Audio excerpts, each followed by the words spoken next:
നമ്മൾ ഇന്നത്തെ വിഷയം റേപ്പ് ലോ ആണ്. റേപ്പ് ലോ നിങ്ങൾക്ക് അറിയാവുന്നതുപോലെ വളരെ വാസ്റ്റ് ആയിട്ടുള്ളൊരു സബ്ജക്റ്റാണ്.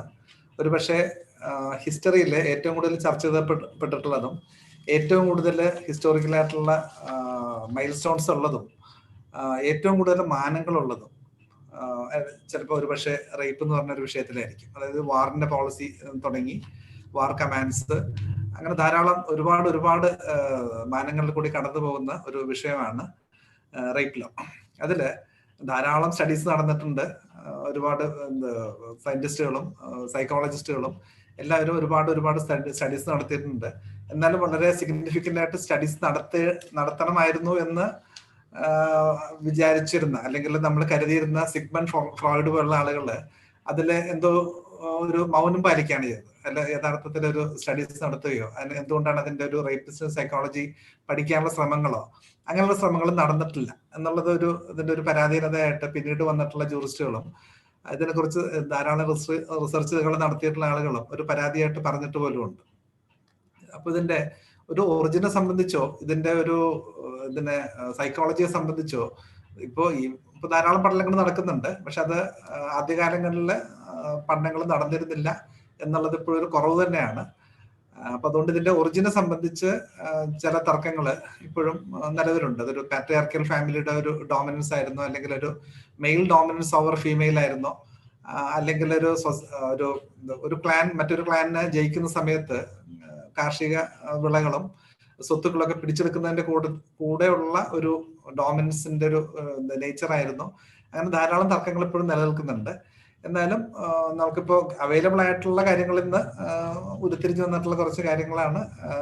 പിന്നെ ഇന്ത്യൻ ലോ ഇപ്പോഴത്തെ എന്താണ് സ്റ്റാറ്റ്യൂട്ട് എന്നുള്ള അങ്ങനെ രണ്ട് ഭാഗങ്ങളായിട്ടാണ് എന്നോട് പറയാനായിട്ട് ഉദ്ദേശിക്കുന്നത്. ഈ മൃഗങ്ങളില് ധാരാളം സ്റ്റഡീസ് നടത്തിയിട്ടുള്ള സുവോളജിസ്റ്റുകൾ കണ്ടുപിടിച്ച ഒരു കാര്യം എന്ന് പറയുന്നത്, മനുഷ്യനോട് ഏറ്റവും അടുത്ത് നിൽക്കുന്ന ചിമ്പാൻസി, മങ്കീസ്, അതിൽ പോലും റേപ്പ് എന്ന് പറഞ്ഞ സംവിധാനം ഇല്ലെന്നാണ് പറയുന്നത്. മറ്റൊരു ജീവികളിലും ഇല്ല, അതിൽ സംശയമില്ല. മറ്റൊരു ജീവികളും റേപ്പ് ചെയ്യുന്നില്ല.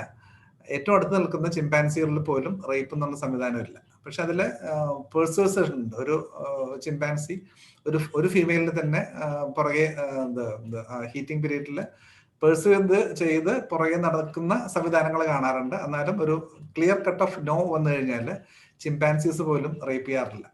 അപ്പൊ അതായത് അങ്ങനെ അവരുടെ സ്റ്റഡീസിൽ നിന്ന് ഉരുത്തിരിഞ്ഞു വന്നിട്ടുള്ള ഒരു കാര്യം എന്ന് വെച്ചാൽ, റേപ്പ് എന്ന് പറയുന്നത് ഒരു ഹ്യൂമൻ ആക്ടിവിറ്റി മാത്രമാണ്. മറ്റ് ജീവജാലങ്ങൾക്ക്, മറ്റ് ആനിമൽസിന് ഇല്ലാത്ത ഒരു സംഭവമാണ് റേപ്പ്. അപ്പൊ അതുകൊണ്ട് ഇതിനെ ഒരു മൃഗീയമായ വാസന എന്നോ അല്ലെങ്കിൽ ഒരു ആനിമൽ നേച്ചർ എന്നോ വിളിക്കുന്നോട്ട് ശരിയല്ല. ചില ആനിമൽസിന് ഇല്ലാത്തൊരു നേച്ചറാണ്.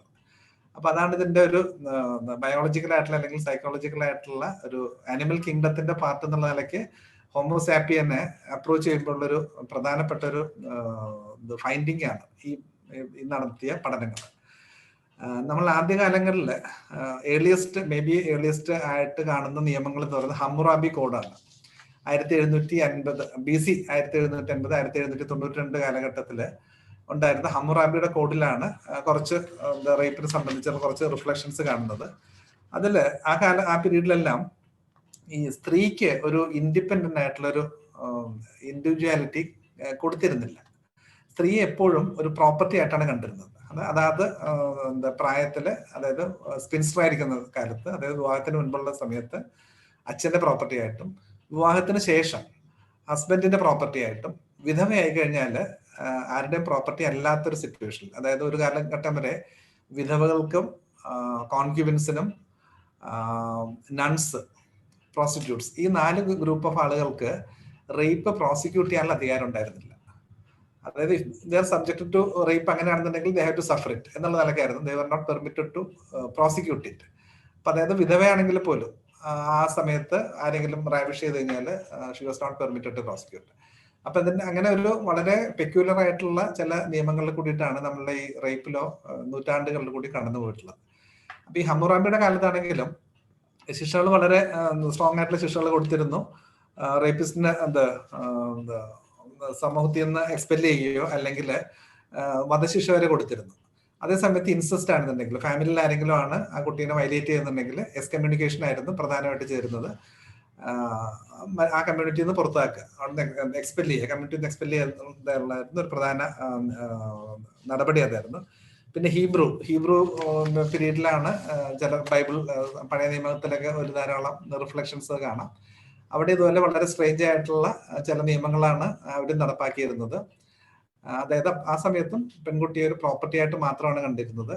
അതേസമയത്ത് തന്നെ അസീറിയൻ ലോസിൽ വരുമ്പോൾ റേപ്പ് ചെയ്യപ്പെട്ടാൽ ഒരാളുടെ ഒരു പ്രത്യേകിച്ച് ഒരു സ്പിൻസ്റ്റർ ആയിരിക്കുന്ന സമയത്ത്, മൈനർ ആയിരിക്കുന്ന സമയത്ത് റേപ്പ് ചെയ്യപ്പെട്ടാൽ ആ റേപ്പ് ചെയ്യപ്പെട്ടുന്ന കുട്ടിയുടെ ഫാദറിന്, അച്ഛന് റേപ്പിസ്റ്റിന്റെ ഭാര്യയെ റേപ്പ് ചെയ്യാനുള്ള റൈറ്റുകൾ കൊടുത്തിരുന്നു. അങ്ങനെയാണ് റിറ്റാലിയേറ്റീവ് പണിഷ്മെന്റ്സ് നടത്തിയിരുന്നത്, തിരിച്ച് റേപ്പ് ചെയ്യുക.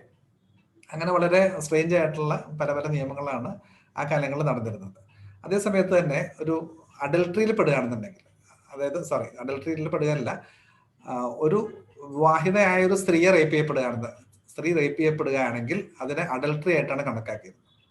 അതായത് ഒരു കൺസെന്റിങ് പാർട്ടി ആയിട്ടാണ് ആ സ്ത്രീയെ കണക്കാക്കിയിരുന്നത്. അത് ഒരുപാട് നൂറ്റാണ്ടുകൾ അത്തരത്തിലായിരുന്നു. അങ്ങനെ ഒരു കൺസെന്റിങ് പാർട്ടി ആയതുകൊണ്ട് she was also being punished, പുഴയിലെറിഞ്ഞ് കൊല്ലുക. അപ്പൊ ആ സമയത്ത് വേണമെന്നുണ്ടെങ്കിൽ ഹസ്ബൻഡിന് വേണമെങ്കിൽ രക്ഷിക്കാം. അപ്പൊ നമ്മള് IPCയിൽ പിന്നീട് വരുമ്പോൾ അതിന്റെ റിഫ്ലക്ഷൻസ് കാണാം. ഇതിന്റെ കൺവീനിയൻസ് ഓഫ് ദ ഹസ്ബൻഡ് എന്നുള്ളൊരു ബാങ്കാണ്. അതായത് ഹസ്ബൻഡിന് വേണമെങ്കിൽ അത് കോമ്പൗണ്ട് ചെയ്യാം, സ്ത്രീക്ക് മാപ്പ് കൊടുക്കാം.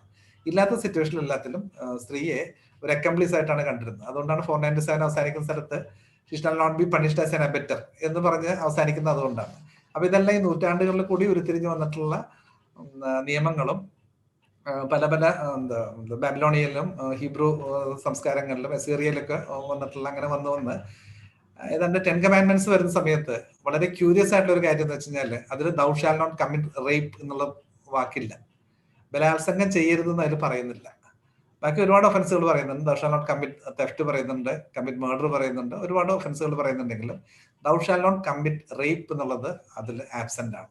അത് വളരെ 10 കമാൻഡ്മെന്റ്സിൽ ആബ്സെന്റ് ആണ്. അത് വളരെ ക്യൂരിയസ് ആയിട്ടൊരു കാര്യമാണ്.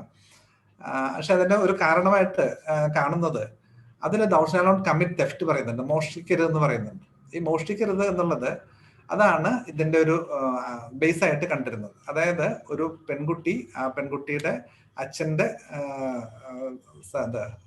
സംരക്ഷണയിൽ കഴിയുന്ന സമയത്ത് ആ പെൺകുട്ടിയെ ഒരു പ്രോപ്പർട്ടി ആയിട്ടാണ് കണ്ടിരുന്നത്. ആ പെൺകുട്ടിയുടെ വിർജിനിറ്റി ആ സമയത്ത് ആ കുട്ടിയെ വയലേറ്റ് ചെയ്യുകയാണെന്നുണ്ടെങ്കിൽ that is considered as the theft of virginity.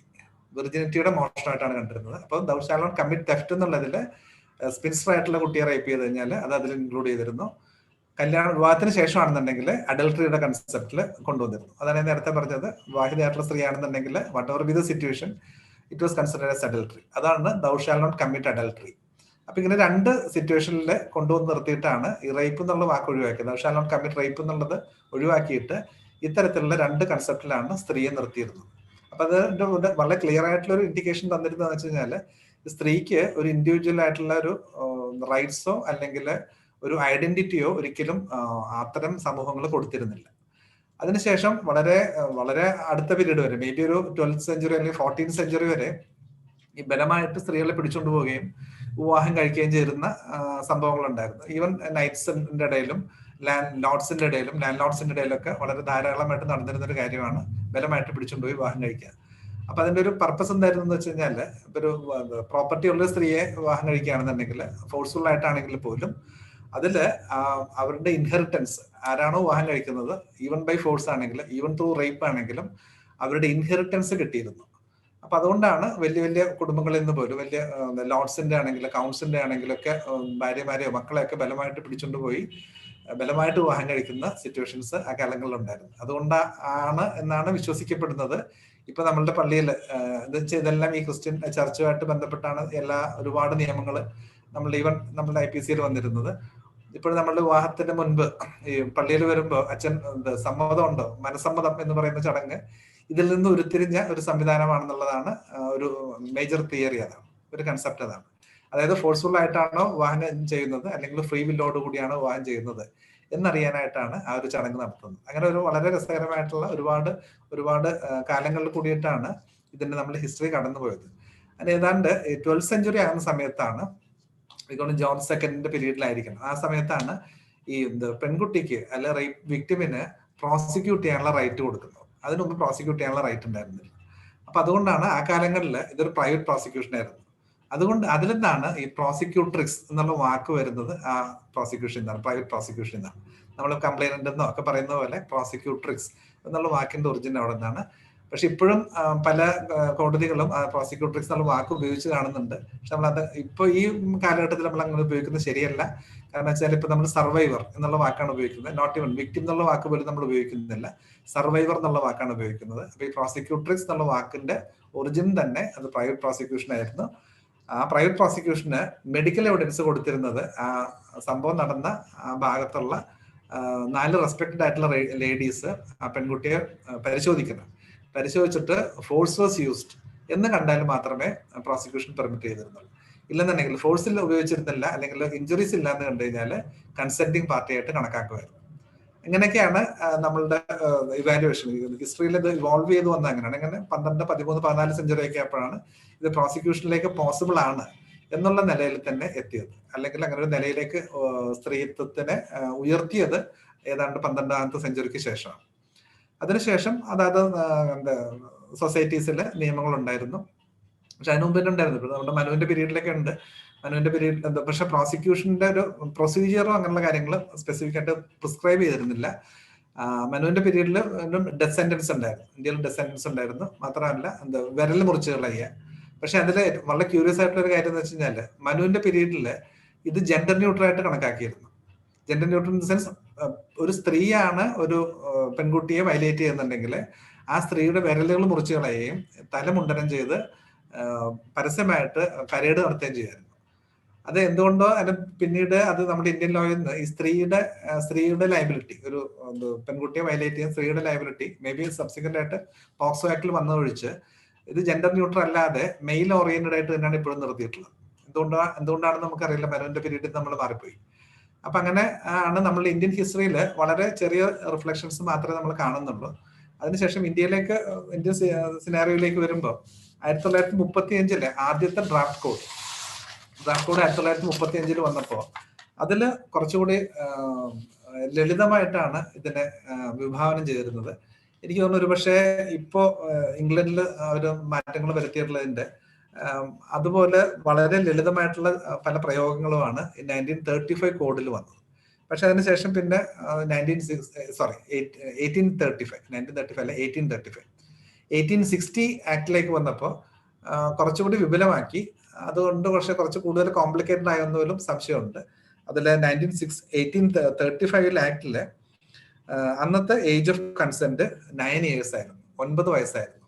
അപ്പൊ അത് ധാരാളം ചൈൽഡ് മാരേജ് നടക്കുന്ന സമയമാണ്. അല്ല 9 വയസ്സ് എന്ന് പറയുന്നത് പ്യൂബർട്ടി അറ്റൈൻ ചെയ്യുന്ന പീരീഡ് ആയിട്ടാണ് കണക്കാക്കിയിരുന്നത്. ഇപ്പോഴും അത് തന്നെയാണ്, പീരീഡിന് വ്യത്യാസമില്ല. അപ്പോൾ ആ സമയം മുതൽ അതായിരുന്നു ഏജ് ഓഫ് കൺസെന്റ്. അതിൽ നമ്മൾ മാറി 2013 വരുമ്പോൾ നമ്മൾ 18 വയസ്സിലേക്ക് മാറി. അതായത് 9 എന്നുള്ളത് ഏതാണ്ട് ഇരട്ടിയായി 18 വയസ്സിലേക്ക് നമ്മളൊരു വലിയൊരു ലീപ്പ് നടത്തിയിട്ടുണ്ട്. പക്ഷെ അത് മറ്റു രാജ്യങ്ങളിൽ ഇപ്പോഴും നമ്മൾ UK ആണ് നമ്മൾ മെയിനായിട്ട് ബേസ് ചെയ്യുന്നത്, UK ലോസ് ആണ്. അവിടെ ഇപ്പോഴും ഒരു 16 തന്നെ മെയിൻറ്റെയിൻ ചെയ്യാം. 18 അവർ കൊണ്ടുവന്നിട്ടില്ല.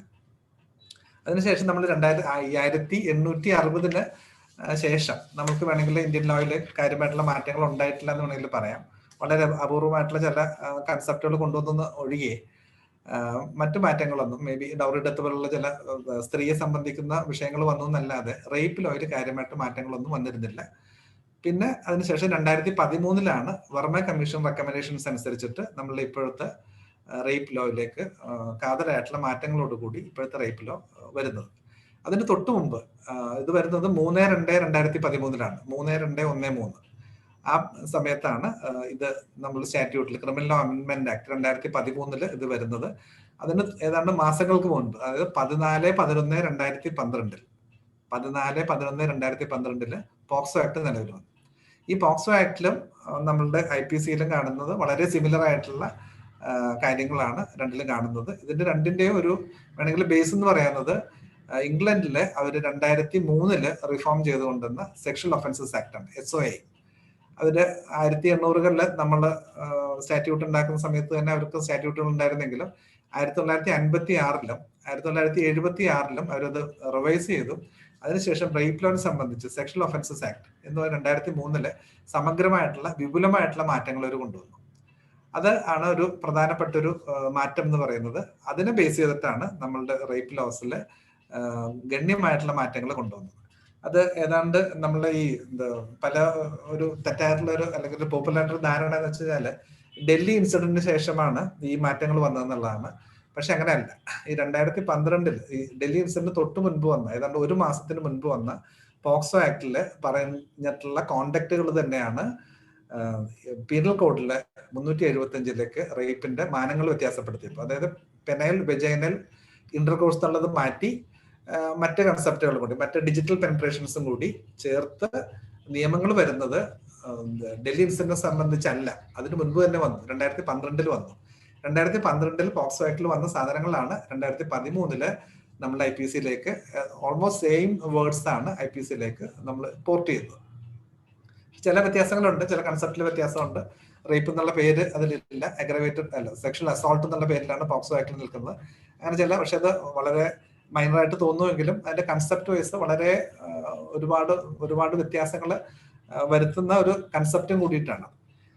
അപ്പോൾ ഇതിൽ 2012 ഈ പോക്സോ ആക്ട് വരുന്ന സമയത്ത് അത് ജെൻഡർ ന്യൂട്രൽ ആക്കി. അതായത് ആൺകുട്ടിക്കും പെൺകുട്ടിക്കും വിക്ടിമാകാം, സ്ത്രീക്കും പുരുഷനും പ്രതിയാകാം.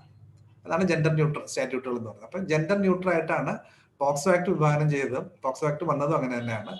പക്ഷേ IPC വന്ന സമയത്ത് അത് ബർമ കമ്മീഷനിൽ ജെൻഡർ ന്യൂട്രൽ ആയിട്ടാണ് അത് വിഭാവനം ചെയ്തിരുന്നത്. മറ്റു പല രാജ്യങ്ങളും, മിക്കവാറും എനിക്ക് തോന്നുന്നു എല്ലാ രാജ്യങ്ങളിലും തന്നെ റേപ്പ് ലോ എന്ന് പറയുന്നത് ഇപ്പൊ ജെൻഡർ ന്യൂട്രൽ ആണ്. ആണിനും പെണ്ണിനും പ്രതിയാകാം, ആണിനും പെണ്ണിനും വ്യക്തിമാകാം. അത്തരത്തിലാണ് മറ്റു പല രാജ്യങ്ങളിലും അത് നിയമനിർമ്മാണങ്ങൾ കൊണ്ടുവന്നത്. പക്ഷെ എന്തുകൊണ്ടോ അങ്ങനെ വിഭാവനം ചെയ്തിരുന്നെങ്കിലും, ബർമ കമ്മീഷനിൽ വിഭാവനം ചെയ്തിരുന്നെങ്കിലും നമ്മളുടെ പാർലമെന്റിൽ അത് വന്നപ്പോൾ റേപ്പ് എന്നുള്ള കൺസെപ്റ്റ് നിലനിർത്തുകയും റേപ്പ് ഒരു മെയിൽ ഓറിയന്റഡ് മാസ്കുലിൻ ഫീച്ചേഴ്സോടും കൂടി മാത്രം നിർത്തുകയാണ് ചെയ്തത്. അതേസമയത്ത് തന്നെ ആ അമെന്റ്മെന്റിൽ തന്നെ 354A, B, C, D നമുക്ക് എല്ലാവർക്കും അറിയാം, സെക്ഷൽ അസോൾട്ട്, വോയറിസം, സ്റ്റോക്കിംഗ്, ഡിസ്റോബിംഗ് അങ്ങനെയുള്ള കാര്യങ്ങളിലും അത്തരം ഒഫൻസുകളിലും ഇത് ജെൻഡർ ന്യൂട്രൽ ആക്കാതെ എ മാൻ എന്ന് പറഞ്ഞു തുടങ്ങുന്ന തരത്തിൽ മാസ്കുലിൻ ആയിട്ട് അല്ലെങ്കിൽ മെയിൽ ഓറിയന്റഡ് ആയിട്ട് നിലനിർത്തുകയും ചെയ്തു. അപ്പൊ ഇതിന് ഒരു കാതലായിട്ടുള്ള മാറ്റം എന്ന് പറയുന്നത് നേരത്തെ സൂചിപ്പിച്ചതുപോലെ ഈ ഇതില് പെനട്രേറ്റീവ് സെക്ഷൽ അസോൾട്ട് എന്നുള്ള വാക്കാണ് ഇതിൽ ഉപയോഗിക്കുന്നത്, പോക്സോ ആക്ടിൽ ഉപയോഗിക്കുന്നത് റേപ്പിന്റെ. പക്ഷെ ഇതിലേക്ക് വരുമ്പോൾ 375 വരുമ്പോൾ അങ്ങനെ ഒരു വാക്ക് ഉപയോഗിക്കാൻ കാരണം അത് ജെൻഡർ ന്യൂട്രൽ ആണ്. പെനട്രേറ്റീവ് സെക്ഷൽ അസോൾട്ട് എന്നത് ജെൻഡർ ന്യൂട്രൽ ആണ്. പക്ഷെ റേപ്പ് എന്ന് പറയുന്നത് ഒരു മാൻ ഓറിയന്റഡ് ആയിട്ടുള്ള ഒരു കാര്യമാണ്. ഒരു മെയിലിന് മാത്രം ചെയ്യാവുന്ന ഒരു കാര്യമായിട്ടാണ് റേപ്പ് എന്നുള്ള വാക്ക് നിലനിർത്തിയിട്ടുള്ളത്. അത് SOAയിലും അങ്ങനെയാണ്, ഇംഗ്ലീഷ് ലോയിലും അങ്ങനെ തന്നെയാണ്. അവർ റേപ്പ് എന്നുള്ള കൺസെപ്റ്റ് അതിന്റെ സെക്ഷൻ 1 പുതിയ ആക്ടിന്റെ സെക്ഷൻ 1 അവർ റേപ്പ് എന്നുള്ളത് ഇപ്പോഴും മെയിൽ ഓറിയന്റഡ് ആയിട്ട് തന്നെ മെയിൻറ്റെയിൻ ചെയ്തു. അതിനുശേഷം ഡിജിറ്റൽ പെനിട്രേഷൻസും ഇനാനിമേറ്റ് തിങ്സ് കൊണ്ടുള്ള പെനിട്രേഷൻസും സെക്ഷൽ അസോൾട്ട് എന്നുള്ള പേരിലേക്ക് മറ്റൊരു ക്ലാസ് ആയിട്ട് മാറ്റി. പക്ഷെ പണിഷ്മെന്റ് വളരെ സിവിയർ ആണ്. അതിനാണെങ്കിൽ 14 years അല്ലെങ്കിൽ ലൈഫ് ഇംപ്രിസൺമെന്റ് ഒക്കെ പണിഷ്മെന്റ് അതിന് പ്രിസ്ക്രൈബ് ചെയ്യുന്നുണ്ട്. പക്ഷെ അതിന്റെ കൺസെപ്റ്റ് രണ്ടു തരത്തിൽ തന്നെ മെയിൻറ്റെയിൻ ചെയ്തു. റേപ്പ് എന്ന് പറയുന്നത് പെനൈൽ വെജൈനൽ ഇൻസെർഷൻ ആയിട്ട് മെയിൻറ്റെയിൻ ചെയ്തു. പക്ഷെ നമ്മളുടെ ഇവിടെ വന്നപ്പോൾ ഒരു ചെറിയൊരു വ്യത്യാസം വന്നത് 375 റേപ്പ് എന്ന് പറയുന്നതിൽ പെനൈൽ വെജൈനൽ കൂടാതെ ഡിജിറ്റൽ പെനിട്രേഷൻസും ഇനാനിമേറ്റ് സബ്ജക്ട്സ് കൊണ്ടുള്ള പെനിട്രേഷൻസും, ഡിജിറ്റൽ പെനിട്രേഷൻ ഉദ്ദേശിക്കുന്നത് ഫിംഗർ പെനിട്രേറ്റ് ചെയ്യുക, അത് മാത്രമല്ല മറ്റെന്തെങ്കിലും സാധനങ്ങൾ ഒബ്ജക്ട്സ് പെനിട്രേറ്റ് ചെയ്താൽ അതും കൂടി ഇതിന്റെ ഇതിലേക്ക് റേപ്പ് എന്നുള്ളതിന്റെ പരിധിയിലേക്ക് കൊണ്ടുവന്നു. ഇതാണ് ഒരു പ്രധാനമായിട്ടുള്ളൊരു വ്യത്യാസം എന്ന് പറയുന്നത് 2013 അമെന്റ്മെന്റ് സംബന്ധിച്ച്. ഇതാണ് റേപ്പ് ലോയിൽ ഇന്ത്യയിൽ ഉണ്ടായിട്ടുള്ള കാതലായിട്ടുള്ള മാറ്റം. ഇതേ സമയത്ത് കൊണ്ടുവന്ന മറ്റൊരു പ്രധാനപ്പെട്ട മാറ്റം എന്ന് പറയുന്നത് 16 എന്നുള്ളത് പ്രായം, പെൺകുട്ടിയുടെ കൺസെന്റ്, ഏജ് ഓഫ് കൺസെന്റ് എന്ന് പറയുന്നത് 16 എന്നുള്ളത് 18 ഉയർത്തി. അതാണ് മറ്റൊരു മാറ്റം. പിന്നെ ഒരു 8 കൺസെപ്റ്റുകൾ പുതിയതായിട്ട് ഇതിലേക്ക് ഇൻസർട്ട് ചെയ്തു. അത് നമുക്ക് ആ 376 നോക്കുമ്പോൾ അതിലൊക്കെ ആ സമയത്ത് നമുക്ക് നോക്കാം. പുതിയതായിട്ട് 8 സബ്ജക്റ്റുകൾ ഇതിലൂടെ കൊണ്ടുവന്നു. പിന്നെ 1-2 തിയറട്ടിക്കൽ ആയിട്ടുള്ള 1-2 മാറ്റങ്ങൾ വരുത്തി. കൺസെന്റ് എന്നുള്ളത് സ്പെസിഫിക് ആയിട്ട് വളരെ വൈഡറായിട്ട് ഡിഫൈൻ ചെയ്തു. എക്സ്പ്ലനേഷൻ 2 കൺസെന്റ് എന്നുള്ള വാക്ക് വളരെ വൈഡറായിട്ട് കൊണ്ടുവന്നു. ഇതാണ് ജനറൽ ആയിട്ട് ഇതിൽ വന്നിട്ടുള്ള മാറ്റം. നമുക്ക് ഇന്നത്തെ subject rape law in India ആയതുകൊണ്ട് നമുക്ക് അതിന്റെ കുറച്ച് ഭാഗങ്ങൾ, എല്ലാ സെക്ഷൻസും സ്റ്റാറ്റ്യൂട്ട് വായിക്കാൻ ഉദ്ദേശിക്കുന്നില്ല. അതിന് പ്രധാനപ്പെട്ട വന്നിട്ടുള്ള മാറ്റങ്ങളും അതിലെന്തൊക്കെയാണ് കാതലായിട്ടുള്ള വ്യത്യാസങ്ങളും ആ ഭാഗങ്ങൾ മാത്രം ഒന്ന് ഓർമ്മയിൽ വരാൻ വേണ്ടിയിട്ട് വായിക്കാം എന്ന് ഉദ്ദേശിക്കുന്നു. 375 നേരത്തെ പറഞ്ഞ പോലെ സെക്ഷൽ അസോൾട്ട് എന്നുള്ളത് മാറ്റി റേപ്പ് എന്നുള്ള വാക്ക് മെയിൻറ്റെയിൻ ചെയ്തു. റേപ്പ് എന്ന് പറയുമ്പോൾ എപ്പോഴും അത് മാസ്കുലിൻ ആണ്, only a man can commit rape എന്നുള്ളതാണ് കൺവെൻഷണൽ ആയിട്ടുള്ള തിയറി. അതാണ് സ്ത്രീ ചെയ്യുകയാണെന്നുണ്ടെങ്കിൽ that has to be treated as a sexual assault. Rape എന്നുള്ളതിലല്ല, സെക്ഷൽ അസോൾട്ട് എന്നുള്ളതിൽ കൊണ്ടുവരേണ്ടി വരും. മാൻ ചെയ്യുന്ന പെനൈൽ വെജൈനൽ ഇൻസർഷനെയാണ് ഇപ്പോഴും ആ കാലത്തും എല്ലാ കാലത്തും റേപ്പ് എന്നുള്ള വാക്കിന്റെ, അല്ലെങ്കിൽ റാപ്പോ സീഷർ ഓഫ് വുമൺ ആണ് ശരിക്കും റേപ്പ്, അങ്ങനെ അതിലേക്ക് തന്നെ കൺഫൈൻ ചെയ്തിട്ടുള്ളത്. 375 a man is said to commit rape if he എന്ന് പറഞ്ഞിട്ട് താഴേക്ക് വരുമ്പോൾ നേരത്തെ ഉണ്ടായിരുന്ന കൺവെൻഷണൽ പെനൈൽ വെജൈനൽ ഇൻസർഷൻ മാറ്റിയതിനു ശേഷം penetrates his penis to any extent into the vagina, mouth, urethra or anus of a woman. അങ്ങനെ ഏത് ഓറിഫിക്കലാണെങ്കിലും ഇൻസർട്ട് ചെയ്ത് കഴിഞ്ഞാൽ അത് പെനട്രേറ്റീവ് സെക്ഷൽ അസോൾട്ട് എന്നുള്ള അല്ലെങ്കിൽ റേപ്പ് എന്നുള്ള പേരിൽ തന്നെ മെയിൻറ്റെയിൻ ചെയ്തു എന്നുള്ളതാണ് ഇതിന്റെ ഒരു പ്രധാന വ്യത്യാസം. അതായത് പെനൈൽ വെജൈനൽ എന്നുള്ളതിനും മാറ്റി ഒരു വൈഡറായിട്ടുള്ള മാനങ്ങൾ കൊടുത്തു. മൗത്തിലാണെങ്കിലും യൂറിത്രയിലാണെങ്കിലും ഏനസിലാണെങ്കിലും അത് ദാറ്റ് വിൽ കോൺസ്റ്റിറ്റ്യൂട്ട് റേപ്പ് എന്നുള്ളതാക്കി. രണ്ടാമത്തേലേക്ക് കൊണ്ടുവന്നിട്ട് ബിയിലേക്ക് കൊണ്ടുവന്നിട്ട് incest to any extent any object or part of the body, അങ്ങനെ വന്നിട്ട് ഫിംഗറിങ്ങോ അല്ലെങ്കിൽ ഇനാനിമേറ്റ് സബ്ജക്ട്സ് കൊണ്ടോ ഒബ്ജക്ട്സ് കൊണ്ടോ ഇൻസർട്ട് ചെയ്യുന്നതും എല്ലാം അതിലേക്ക് കൊണ്ടുവന്നു. സിയിലേക്ക് ഒരു manipulates any part of the body, അങ്ങനെ എല്ലാ തരത്തിലുള്ള ഇൻസർഷൻസും അതിൽ കൊണ്ടുവന്നു. ഡിയിലേക്ക് വരുമ്പോൾ അപ്ലൈസ് ഹിസ് മൗത്ത്, അതായത് ഓറൽ സെക്സ് ചെയ്യുന്നതും കൂടി ഇതിലേക്ക് കൊണ്ടുവന്നു. അങ്ങനെ റേപ്പ് എന്ന് ഉള്ളതിന്റെ നൂറ്റാണ്ടുകളായിട്ട് നിലനിൽക്കുന്ന ആ സംവിധാനം മാറ്റി എല്ലാ തരത്തിലുള്ള ഇൻസർഷൻസും എല്ലാ തരത്തിലുള്ള അസോൾട്ടുകളും ഏത് ഓർഫിക്കൽ ഇൻസർട്ട് ചെയ്താലും അത് റേപ്പ് എന്ന് കണക്കാക്കണം എന്നുള്ള തരത്തിലേക്ക് കൊണ്ടുവന്ന മാറ്റമാണ് ഒരു ഏറ്റവും പ്രധാനപ്പെട്ട മാറ്റം. ഈ മാറ്റം വന്നത് റേപ്പ് ലോ അമെൻമെന്റ് ആക്ടിലല്ല, അതിന് തൊട്ട് മുൻപ് വന്ന പോക്സോ ആക്ടിലെ സെയിം വേർഡിങ്സ് ആണ്. അതിനുശേഷം ഇതിൽ നമുക്ക് കാലാകാലങ്ങളായിട്ട് നിലനിന്നിരുന്ന സാധനങ്ങൾ തന്നെയാണ് അതിനുശേഷം താഴേക്ക് വരുന്നത് എഗെയിൻസ്റ്റ് ഹെർ വിൽ. അത് എഗെയിൻസ്റ്റ് ഹെർ വില്ല് ആദ്യകാലങ്ങളിൽ മുതൽ സ്റ്റാറ്റ്യൂട്ടിലുള്ളതാണ്. പക്ഷെ അതിൽ വളരെ ക്യൂരിയസ് ആയിട്ടുള്ള ഒരു കാര്യം എന്ന് വെച്ച് കഴിഞ്ഞാൽ രണ്ടാമത്തെ കൺസെപ്റ്റ് വിത്തൗട്ട് ഹെർ കൺസെന്റ് അതെപ്പോഴും ഡൗട്ട്ഫുൾ ആയിട്ട് വരുന്നതാണ്. എന്തുകൊണ്ടാണ് എഗെയിൻസ്റ്റ് ഹെർ വിൽ തന്നെയല്ലേ വിത്തൗട്ട് ഹെർ കൺസെന്റ്? ഇതെന്താണ്, ഇത് ഓവർലാപ്പിംഗ് അല്ലേ എന്നുള്ള എപ്പോഴും ഡൗട്ട്ഫുൾ ആയിട്ടൊരു ഒരു സിറ്റുവേഷനാണ്. എന്തുകൊണ്ടാണ് രണ്ട് കൺസെപ്റ്റ് അതിന്റെ സെയിം മീനിങ് അല്ലേ? വില്ലില്ലാത്ത ആൾക്ക് കൺസെന്റ് ഉണ്ടാകും, കൺസെന്റ് ഉള്ള സമയത്ത് വില്ലില്ലാതെ വരുമോ? അത് ഈ വില്ലെന്ന് ഉദ്ദേശിക്കുന്നത് കൺസെന്റിന് പുറകിൽ നിൽക്കുന്ന ഒരു ലാർജർ ആയിട്ടുള്ള ഒരു സംഭവമായിട്ടാണ് വില്ല് തന്നെ കണക്കാക്കുന്നത്. ഒരു പർട്ടിക്കുലർ സിറ്റുവേഷനിൽ the woman may be consenting but it may be against her will.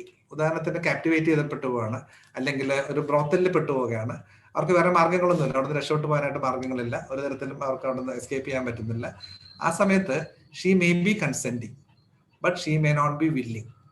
അതാണ് ഈ എഗെയിൻസ്റ്റ് വില്ലും വിത്തൗട്ട് കൺസെന്റും തമ്മിലുള്ള പ്രധാനപ്പെട്ട വ്യത്യാസം. വേറെ പല സിറ്റുവേഷൻസിലും അത് അപ്ലൈ ചെയ്യും. കൺസെന്റ് വിഷയേറ്റീവ് കൺസെന്റ് ആണോ, അങ്ങനെയുള്ള ഒരു ധാരാളം തർക്കങ്ങളുണ്ട്. ചില ഇതിൽ കൺസെന്റ് എന്ന് പറയുന്ന ഒരു വാക്ക് ഒരുപാട് ആയിരക്കണക്കിന് ഡിസിഷൻസിലൂടെ കടന്നു പോയിട്ടുള്ളൊരു സിറ്റുവേഷൻ ആണ്. അപ്പൊ അതുകൊണ്ട് അത് നമ്മൾ ഒരു വളരെ ചെറിയൊരു സ്പാൻ ഓഫ് ടൈമിൽ നമുക്കത് മുഴുവൻ എക്സ്പ്ലെയിൻ ചെയ്യാൻ പറ്റുമെന്ന് തോന്നുന്നില്ല. എന്നാലും നമ്മൾ അതിന്റെ ബേസിക് ആയിട്ടുള്ള വ്യത്യാസം പറയാണ്, കൺസെന്റ് വില്ലും തമ്മിലുള്ള വ്യത്യാസം. അപ്പോൾ അത് നമുക്ക് ഇന്ത്യൻ ലോയിലാണെന്നുണ്ടെങ്കിൽ എനിക്ക് തോന്നുന്നു 2011 ചോട്ടേലാൽ എന്ന് പറയുന്ന ഒരു ഡിസിഷനിൽ മാത്രമേ അത് ഡിസ്കസ് ചെയ്തിട്ടുള്ളൂ. അതിൽ പോലും ഒരു ഇൻഡെപ്ത് ഡിസ്കഷൻ അതിൽ വന്നിട്ടുമില്ല. എല്ലാ സിറ്റുവേഷനിലും തന്നെ നമ്മൾ കൺസെന്റിനെ കുറിച്ച് മാത്രമേ നമ്മൾ തർക്കിച്ചിരുന്നുള്ളൂ. എഗെയിൻസ്റ്റ് വിൽ എന്നുള്ള സംഭവം ഇതുവരെ ഡിസ്കസ് ചെയ്ത് കണ്ടിട്ടില്ല. പക്ഷെ വളരെ ക്യൂരിയസ് ആയിട്ട് കണ്ടത് 1835 കോഡിൽ കൊണ്ടുവന്നത് അതിൽ സെക്കൻഡ്ലി എന്ന് പറയുന്നത് without her consent while she is insensible. അങ്ങനെയാണ് അതിൽ കൺസെന്റ് ഡിഫൈൻ ചെയ്തത്. അതായത് സെക്കൻഡ് ലിംബ്. ഇപ്പോഴത്തെ നമ്മൾ second limb without her consent ആണ്. 1835 without her consent while she is insensible. അപ്പൊ അതായത് ഈ കൺസെപ്റ്റ് എന്നുള്ളതും കൺസെപ്റ്റും വില്ല് എന്നുള്ള കൺസെപ്റ്റും കൂടി ആ സമയത്ത് മെർജ് ചെയ്തിരുന്നു. സബ്സിക്വന്റ് ആയിട്ടാണ് അത് ബൈഫർക്കേറ്റ് ചെയ്തിട്ട് അത് ഇങ്ങനെ ഒരു വളരെ വൈഡർ ആയിട്ടുള്ള സ്ഥാനത്തിലേക്ക് കൊണ്ടുവന്നത്. എന്തുകൊണ്ടാണ് ആ മാറ്റം വരുത്തിയത് എന്നുള്ളത് കണ്ടുപിടിക്കാൻ പറ്റിയില്ല. എന്തെങ്കിലും കാരണം ഉണ്ടാകും. ആ സമയത്തുള്ള അസംബ്ലി ഡിബേറ്റ്സോ അല്ലെങ്കിൽ ഫസ്റ്റ് ലോ കമ്മീഷന്റെ റിപ്പോർട്ടുകളൊന്നും ആക്സസ് ചെയ്യാൻ പറ്റിയില്ല. അപ്പൊ അങ്ങനെ ഒരു വളരെ ഒരു ഇൻട്രസ്റ്റിംഗ് ആയിട്ടുള്ള ഒരു സാധനം 1835 തന്നെ നമ്മളുടെ ഇതിൽ കൊണ്ടുവന്നിരുന്നു. ഏതാണ്ട് അതിനോട് അനുബന്ധിച്ചാണ് 2003 ഏതാണ്ട് ഇതിന്റെ ചില ഫിലോസഫിക്കലായിട്ട് ഇതിനോട് അടുത്ത് നിൽക്കുന്ന ചില മാറ്റങ്ങളാണ് 2003 UK അവർ കൊണ്ടുവന്നു. അതാണ് ഏറ്റവും ഇൻട്രസ്റ്റിംഗ് ആയിട്ടുള്ളൊരു വിഷയം. എന്തായാലും അതിനുശേഷം ഇപ്പൊ ഈ രണ്ട് ലിംബുകൾ, ഈ എഗെയിൻസ്റ്റ് ഹെർ വില്ലും വിത്തൗട്ട് ഹെർ കൺസെന്റും, ഈ രണ്ട് സിറ്റുവേഷനും സ്ത്രീക്ക് വില്ല് എക്സസ് ചെയ്യാൻ അല്ലെങ്കിൽ കൺസെന്റോ അല്ലെങ്കിൽ വില്ലോ എക്സസൈസ് ചെയ്യാനുള്ള റൈറ്റ് ഉള്ള സിറ്റുവേഷൻസിനെ കുറിച്ചാണ് ഇത് രണ്ടും പറയുന്നത്. അത് ഫ്രീ വില്ലായിട്ട്, അതായത് മൈൻഡ് ഫ്രീ ആയിരിക്കുന്ന സമയത്ത് അത് എക്സസൈസ് ചെയ്യാനുള്ള റൈറ്റുകളെ സംബന്ധിച്ച റൈറ്റ് ഉള്ള സിറ്റുവേഷനാണ് ഈ എഗെയിൻസ്റ്റ് ഹെർ വില്ലും വിത്തൗട്ട് ഹെർ കൺസെന്റ്. അതില് ഇംഗ്ലീഷ് ലോയിൽ അവർ കൊണ്ടുവന്നിട്ടുള്ള വ്യത്യാസം നോക്കുമ്പോൾ നമുക്ക് പെട്ടെന്ന് മനസ്സിലാകും. എന്നുവെച്ചാൽ സെക്ഷൻ 74 2003 സെക്ഷൻ 74 2003 ആക്ടില് അവർ കൊണ്ടുവന്നത് ഇങ്ങനെയാണ്, കൺസെന്റ് ഡിഫൈൻ ചെയ്ത് ഇങ്ങനെയാണ്, വളരെ സിമ്പിൾ ആയിട്ടാണ് ഡിഫൈൻ ചെയ്തത്. For the purpose of this part, a person consents if he agrees by choice, if he agrees by choice and has the freedom and capacity to make that choice, and the freedom and capacity to make that choice. അപ്പൊ ഈ ഒരു വളരെ ചെറിയൊരു സെന്റൻസിൽ അതിന്റെ എല്ലാ മാനങ്ങളും കൂടി കടന്നു വരുന്ന തരത്തിൽ ആണ് അത് അവർ ഡിഫൈൻ ചെയ്തത് സെക്ഷൻ 74. താഴേക്ക് വരുമ്പോൾ എവിഡൻഷ്യൽ പ്രിസംപ്ഷൻസിനെ സംബന്ധിച്ച് ധാരാളം സെക്ഷൻസ് വേറെ ഉണ്ട്. എന്നാലും ഈ ഒരു വളരെ ചെറിയൊരു സെന്റൻസിൽ കൂടി അതിന്റെ എല്ലാ മാനങ്ങളും അവർ കവർ ചെയ്തു. അതാണ് ഈ കൺസെന്റ് എന്നുള്ള വാക്കില് അവിടെ വന്ന വ്യത്യാസം. പക്ഷെ അതേ സമയത്ത് നമ്മൾ ഇതിന്റെ എക്സ്പ്ലനേഷൻ 2 375 എക്സ്പ്ലനേഷൻ 2-ലാണ് കൺസെന്റ് എന്നുള്ള വാക്ക് ഡിഫൈൻ ചെയ്തത്. അത് പക്ഷെ വളരെ വൈഡ് ആയിട്ട് ഡിഫൈൻ ചെയ്തു. Consent means an unequivocal voluntary agreement when the woman by words, gestures or any form of verbal or non-verbal communication communicates willingness to participate in the specific sexual act. അങ്ങനെ കൊണ്ടുവന്നു. പക്ഷെ അങ്ങനെ കൊണ്ടുവന്നപ്പോ അതിലൊരു വ്യത്യാസം എന്താ വെച്ച് കഴിഞ്ഞാല് അതില് ഈ freedom and capacity to make choice എന്നുള്ളത് അപ്പോഴും ഡൗട്ട്ഫുൾ ആണ്. അത് അവിടെ സ്പെസിഫിക് ആയിട്ട് പറയുന്നില്ല. ഇത്തരം കാര്യങ്ങൾ മാത്രം നോക്കിയാൽ മതി. unequivocal voluntary agreement when the woman by words, gestures or any form of verbal or non-verbal communication communicates willingness to participate in the specific sexual act. ഈ ഡിഫിനിഷൻ വെച്ച് നോക്കുന്ന സമയത്ത് ഒരു ബ്രോത്തലിൽ പെട്ടുപോയ ഒരു കുട്ടിയോ അല്ലെങ്കിൽ ഒരു കൊള്ളക്കാരുടെ കയ്യിൽ പെട്ടുപോയ കുട്ടിയോ ആ ഒരു കുട്ടിയെ സംബന്ധിച്ച് ഷീ വിൽ ബി കൺസെന്റിങ്. അതായത് ആ കുട്ടിയുടെ മറ്റ് രണ്ട് incapacity, freedom and capacity to make a choice, that is absent. അതാണ് ഇന്ത്യൻ ലോയിൽ ഒരു ഈ കൺസെന്റ് ഇത്ര വിപുലമായിട്ട് അവർ എക്സ്പ്ലെയിൻ ചെയ്തെങ്കിൽ പോലും അതിൽ വന്നിട്ടുള്ള ഒരു പാകപ്പിഴ എന്ന് വേണമെങ്കിൽ കാണാവുന്നതാണ്. ഇത് കാണുന്നത് നമ്മൾ ഇംഗ്ലീഷ് ലോ എടുത്ത് നോക്കുമ്പോഴാണ്. അവർ വളരെ സിമ്പിളായിട്ട് ഡിഫൈൻ ചെയ്ത സാധനം നമ്മൾ അതിന്റെ 3 ഇരട്ടി വാക്കുകളിൽ കൂടി അത് എക്സ്പ്ലെയിൻ ചെയ്യാൻ നോക്കിയപ്പോഴും അതിന്റെ ഫണ്ടമെന്റൽ ആയിട്ടുള്ള ഡിഫക്റ്റുകൾ നമ്മളുടെ നിയമത്തിൽ നമ്മൾ ഇപ്പോഴും മെയിൻറ്റെയിൻ ചെയ്യുകയാണ്. അതായത് ക്യാപ്റ്റിവേറ്റ് ചെയ്യപ്പെട്ട സിറ്റുവേഷനിലോ ഫ്രീഡം ഇല്ലാത്ത സിറ്റുവേഷനിലോ ചോയ്സ് എക്സസൈസ് ചെയ്യാൻ പറ്റാത്ത സിറ്റുവേഷനിലോ ഉള്ള സ്ത്രീയെ സംബന്ധിച്ച് ഇപ്പോഴും നമ്മളുടെ നിയമം അപക്വമാണ് അല്ലെങ്കിൽ അപര്യാപ്തമാണ്. അതൊരു വലിയൊരു ഹാൻഡിക്യാപ്പായിട്ട് തന്നെ ഇപ്പോഴും നമ്മൾ നിലനിൽക്കുകയാണ്, എത്ര വലുതായിട്ട് കൺസെന്റ് എക്സ്പ്ലെയിൻ ചെയ്തിട്ടുണ്ടെങ്കിൽ പോലും. അപ്പൊ ഇതാണ് കൺസെന്റിനെ സംബന്ധിച്ച് വന്നിട്ടുള്ളൊരു മാറ്റം എന്ന് പറയുന്നത്. ഇന്ത്യയിൽ മാത്രമല്ല ആഗോളതലത്തിൽ വന്നിട്ടുള്ളൊരു മാറ്റം ഇതാണ്. ഇതിന് ബന്ധപ്പെട്ട ഒരുപാട് ജഡ്ജ്മെന്റ്സിന് കൂടിയാണ് ഈ ഒരു എവല്യൂഷൻ നടന്നത്. മേ ബി ഒരു 1980, 81 കാലങ്ങളിൽ ഇംഗ്ലണ്ടിൽ നടന്നിരുന്ന 1-2 കേസ് ലോയിൽ നിന്നാണ് ഇങ്ങനൊരു മാറ്റം വരേണ്ട ആവശ്യമുണ്ട് എന്ന് നിയമജ്ഞന്മാര് അല്ലെങ്കിൽ ജൂറിസ്റ്റുകൾ മനസ്സിലാക്കുകയും ആ തരത്തിൽ നിയമനിർമ്മാണങ്ങൾ ലോകം മുഴുവൻ നടക്കുകയും ചെയ്തത്. മൂന്നാമത്തെ ലിമ്പിൽ വ്യത്യാസമില്ല. തേർഡ്ലി 1860 തന്നെ നമ്മൾ നിൽക്കുകയാണ്.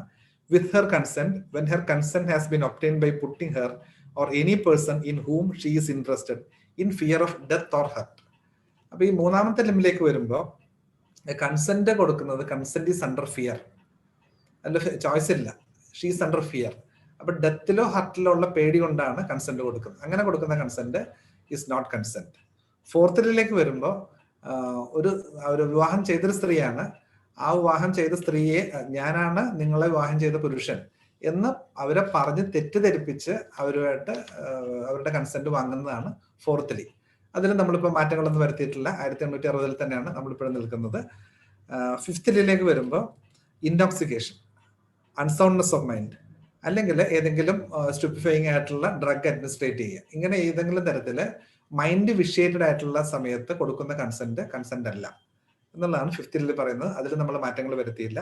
സിക്സ്തിലേക്ക് വരുമ്പോൾ without her consent when she is under 18 years of age, അവിടെയാണ് നമ്മൾ 16 എന്നുള്ളത് മാറ്റിയിട്ട് 18 കൊണ്ടുവന്നത്. നമ്മൾ മുകളിലേക്കാണ് കൊണ്ടുവന്നത്. മറ്റു പല രാജ്യങ്ങളും താഴേക്കാണ് പോകുന്നത്. 16 നിന്നും 14 വരെ പോയ രാജ്യങ്ങളുണ്ട്.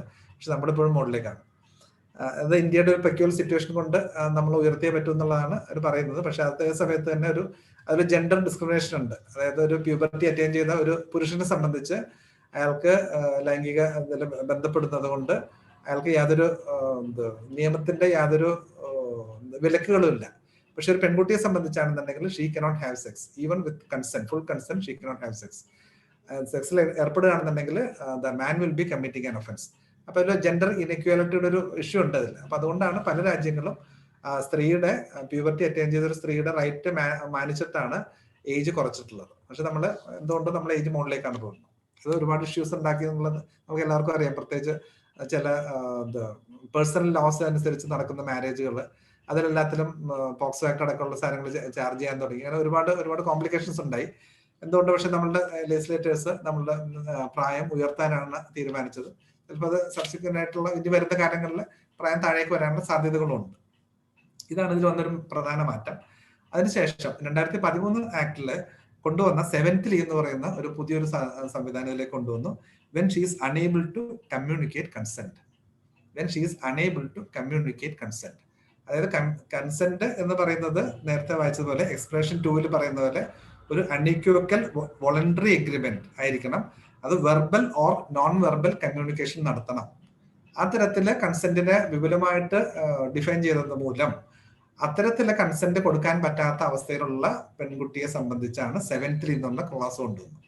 When she is unable to communicate consent, അതായത് എന്തെങ്കിലും ഫിസിക്കൽ ഡിസബിലിറ്റി കൊണ്ടോ സ്പീച്ച് ഡിഫിക്കൽറ്റി കൊണ്ടോ അല്ലെങ്കിൽ ശാരീരികമായിട്ടുള്ള മറ്റെന്തെങ്കിലും ഡിഫിക്കൽറ്റി കൊണ്ടോ കമ്മ്യൂണിക്കേറ്റ് ചെയ്യാൻ പറ്റാത്ത സിറ്റുവേഷൻ, അങ്ങനെയാണെന്നുണ്ടെങ്കിലും the man will be committing rape. അപ്പോൾ whether she is consenting or not എന്നല്ല, she is unable to communicate consent, അതും കൂടി ഇതിലേക്ക് ചേർത്തു. ഇതൊരു പ്രധാനമായിട്ടുള്ള ഒരു അഡീഷൻ ആണ്.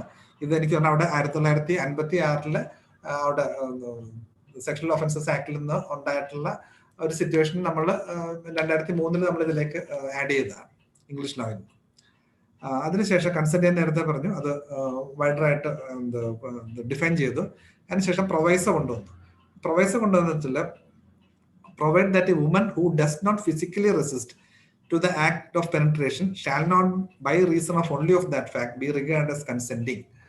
അവർ ഫിസിക്കലായിട്ട് റെസിസ്റ്റ് ചെയ്തില്ല എന്നുള്ള കാരണം കൊണ്ട് അവർ കൺസെന്റിങ് ആയിരുന്നു എന്ന് കണക്കാക്കാൻ പാടില്ല എന്ന് പറഞ്ഞു. അതിന് നേരത്തെ പറഞ്ഞതുപോലെ അതിനാണ് കുറച്ച് ഹിസ്റ്ററി പറഞ്ഞതാണ്. അതിനാണ് നേരത്തെ ആദ്യകാലങ്ങളിൽ കൺസെന്റിങ് ആയിട്ടാണ്, അതായത് ഇഞ്ചുറീസ് ഇല്ല എന്നുണ്ടെങ്കിൽ പ്രൈവറ്റ് പ്രോസിക്യൂഷൻസ് പെർമിറ്റ് ചെയ്ത കാലങ്ങളിൽ പോലും സ്ത്രീയുടെ ദേഹത്ത് ഇഞ്ചുറീസ് ഇല്ല എന്നുണ്ടെങ്കിൽ she will be consenting, she must have been consenting എന്ന് കണക്കാക്കുമായിരുന്നു. അതുകൊണ്ടാണ് ആ റെസ്പെക്ടബിൾ ആയിട്ടുള്ള 4 ലേഡീസ് പരിശോധിക്കണം, ഇഞ്ചുറി ഉണ്ടെന്ന് വ്യക്തമാക്കണം, അങ്ങനെയൊക്കെ ആണെങ്കിൽ മാത്രമേ പ്രോസിക്യൂഷൻ പെർമിറ്റ് ചെയ്തിരുന്നുള്ളൂ. അപ്പൊ റെസിസ്റ്റൻസ് ഇല്ലായിരുന്നു, വയലേഷന്റെ യാതൊരു സയൻസും ഇല്ല, വയലൻസിന്റെ സയൻസ് ഇല്ല, ഇഞ്ചുറീസ് ഇല്ല എന്നൊക്കെ പറഞ്ഞ് ഈ അടുത്ത കാലങ്ങളിൽ വരെ വളരെ സ്ട്രേഞ്ച് ആയിട്ട് കാണാൻ 2000 വരെയുള്ള ചില ജഡ്ജ്മെന്റുകളിൽ ഇത്തരം കൺസിഡറേഷനിൽ ധാരാളം കേസുകൾ അക്യൂട്ട് ചെയ്ത് പോയ ജഡ്ജ്മെന്റ്സ് ഇപ്പോഴും കാണാം. പക്ഷെ അതെല്ലാം മാറ്റിക്കൊണ്ട് ആണ് ഇത്തരത്തിലുള്ളൊരു ഇത് വന്നത്. അത് വയലൻസ് ഇതിന്റെ ഒരു ക്രൈറ്റീരിയ അല്ല, റെസിസ്റ്റ് ചെയ്തില്ല എന്നുള്ളതൊരു ക്രൈറ്റീരിയ അല്ല എന്നുള്ള തരത്തിൽ നിയമനിർമ്മാണം കൊണ്ടുവന്നു. ഇതിനൊരു ബേസ് ആയിട്ട് കാണുന്നത് 1982 നടന്ന ഒലേഗ് ബോജ എന്ന് പറയുന്ന ഒരു പ്രതി ഉൾപ്പെട്ട ഒരു കേസിലാണ്. അതിൽ 2 പെൺകുട്ടികളെ ക്യാപ്റ്റിവേറ്റഡ് ആയി. അതിൽ ഒരു പെൺകുട്ടിയെ അയാൾ റേപ്പ് ചെയ്തു. ആ സമയത്ത് മറ്റേ പെൺകുട്ടിയെ ഒരു റൂമിൽ അടച്ചിട്ടിരിക്കുകയായിരുന്നു. അതിനുശേഷം അയാൾ 2ാമത്തെ കുട്ടിയുടെ അടുത്തേക്ക് ചെന്ന സമയത്ത് ആ കുട്ടി റെസിസ്റ്റ് ചെയ്തില്ല. ചില പേടി കൊണ്ട്, ചില മറ്റേ കുട്ടിയെ ഉപദ്രവിച്ചതും ഈ ഒരു അതിന്റെ ശബ്ദവും ബഹളവും ഒക്കെ കേട്ടിട്ടിരിക്കുകയായിരുന്നു. അതുകൊണ്ട് 2ാമത്തെ കുട്ടിയെ യാതൊരു റെസിസ്റ്റൻസും ഉണ്ടായിരുന്നില്ല. അതുകൊണ്ട് she was willing, she was consenting under fear. അപ്പൊ അതുകൊണ്ട് അതിൽ 2 കൗണ്ടിലും അയാൾ കൺവിക്ട് ചെയ്തു. അയാളെടുത്ത പ്രധാന തർക്കം ഇതായിരുന്നു, 2ാമത്തെ കുട്ടിയെ സംബന്ധിച്ച് it was not a rape, it was a consensual act എന്നുള്ളതായിരുന്നു തർക്കം. അപ്പൊ അതിൽ നിന്നാണ് അങ്ങനെയല്ല, കൺസെന്റ് എന്ന് പറയുന്ന passive submission cannot be treated as consent. അതൊരു പാസീവ് സബ്മിഷൻ ആണ്. പാസീവ് സബ്മിഷൻ ആണെന്നുണ്ടെങ്കിൽ അതിൽ മാർക്സോ വയലൻസോ ഇഞ്ചുറീസോ അങ്ങനെ യാതൊന്നും ഉണ്ടാവില്ല. അപ്പൊ അതുകൊണ്ട് റെസിസ്റ്റ് ചെയ്തില്ല എന്നുള്ളത് ഇതിന്റെ ഒരു കാരണമായിട്ട് എടുക്കരുത്, അതൊരു ഡിഫൻസ് ആയിട്ട് എടുക്കാൻ പറ്റില്ല എന്ന് കൊണ്ടുവരാനായിട്ടാണ് ഈ പ്രൊവൈസോ കൊണ്ടുവന്നത്. അതും ഒരു വളരെ സബ്റ്റിലായിട്ടൊരു മാറ്റമാണ്. ഒരുപാട് ഡിസിഷൻസിനെ ഓവർകം ചെയ്യാനായിട്ടും ഒരുപാട് തർക്കങ്ങൾ ഓവർകം ചെയ്യാനായിട്ടാണ് അത്തരത്തിലുള്ള ഒരു പ്രൊവൈസോ കൊണ്ടുവന്നത്. അതിൽ എക്സെപ്ഷൻ കൊണ്ടുവന്നു, medical procedure or intervention shall not constitute rape എന്ന് പറഞ്ഞ് കൊണ്ടുവന്നു. എന്നുവെച്ചാൽ അതില്ലാതെ പറ്റില്ല. കാരണം 375 ഡെഫിനിഷൻ ക്ലോസിൽ മാറ്റം വരുത്തിയപ്പോൾ ഈവൻ ഡിജിറ്റൽ പെനിട്രേഷൻ അല്ലെങ്കിൽ penetration of any inanimate thing may constitute rape. ഇപ്പൊ ഒരു ഗൈനക്കോളജിസ്റ്റ് ചെയ്യുന്ന ചില ടെസ്റ്റുകളോ അല്ലെങ്കിൽ ഫിസിക്കലായിട്ട് ചെയ്യുന്നതോ അല്ലെങ്കിൽ മെഷീൻസ് ഉപയോഗിച്ച് ചെയ്യുന്ന ടെസ്റ്റുകളോ വേണമെന്നുണ്ടെങ്കിൽ റേപ്പിന്റെ പരിധിയിൽ വരാം. അതുകൊണ്ടാണ് മെഡിക്കൽ ഇതിൽ നിന്ന് ഒഴിവാക്കി.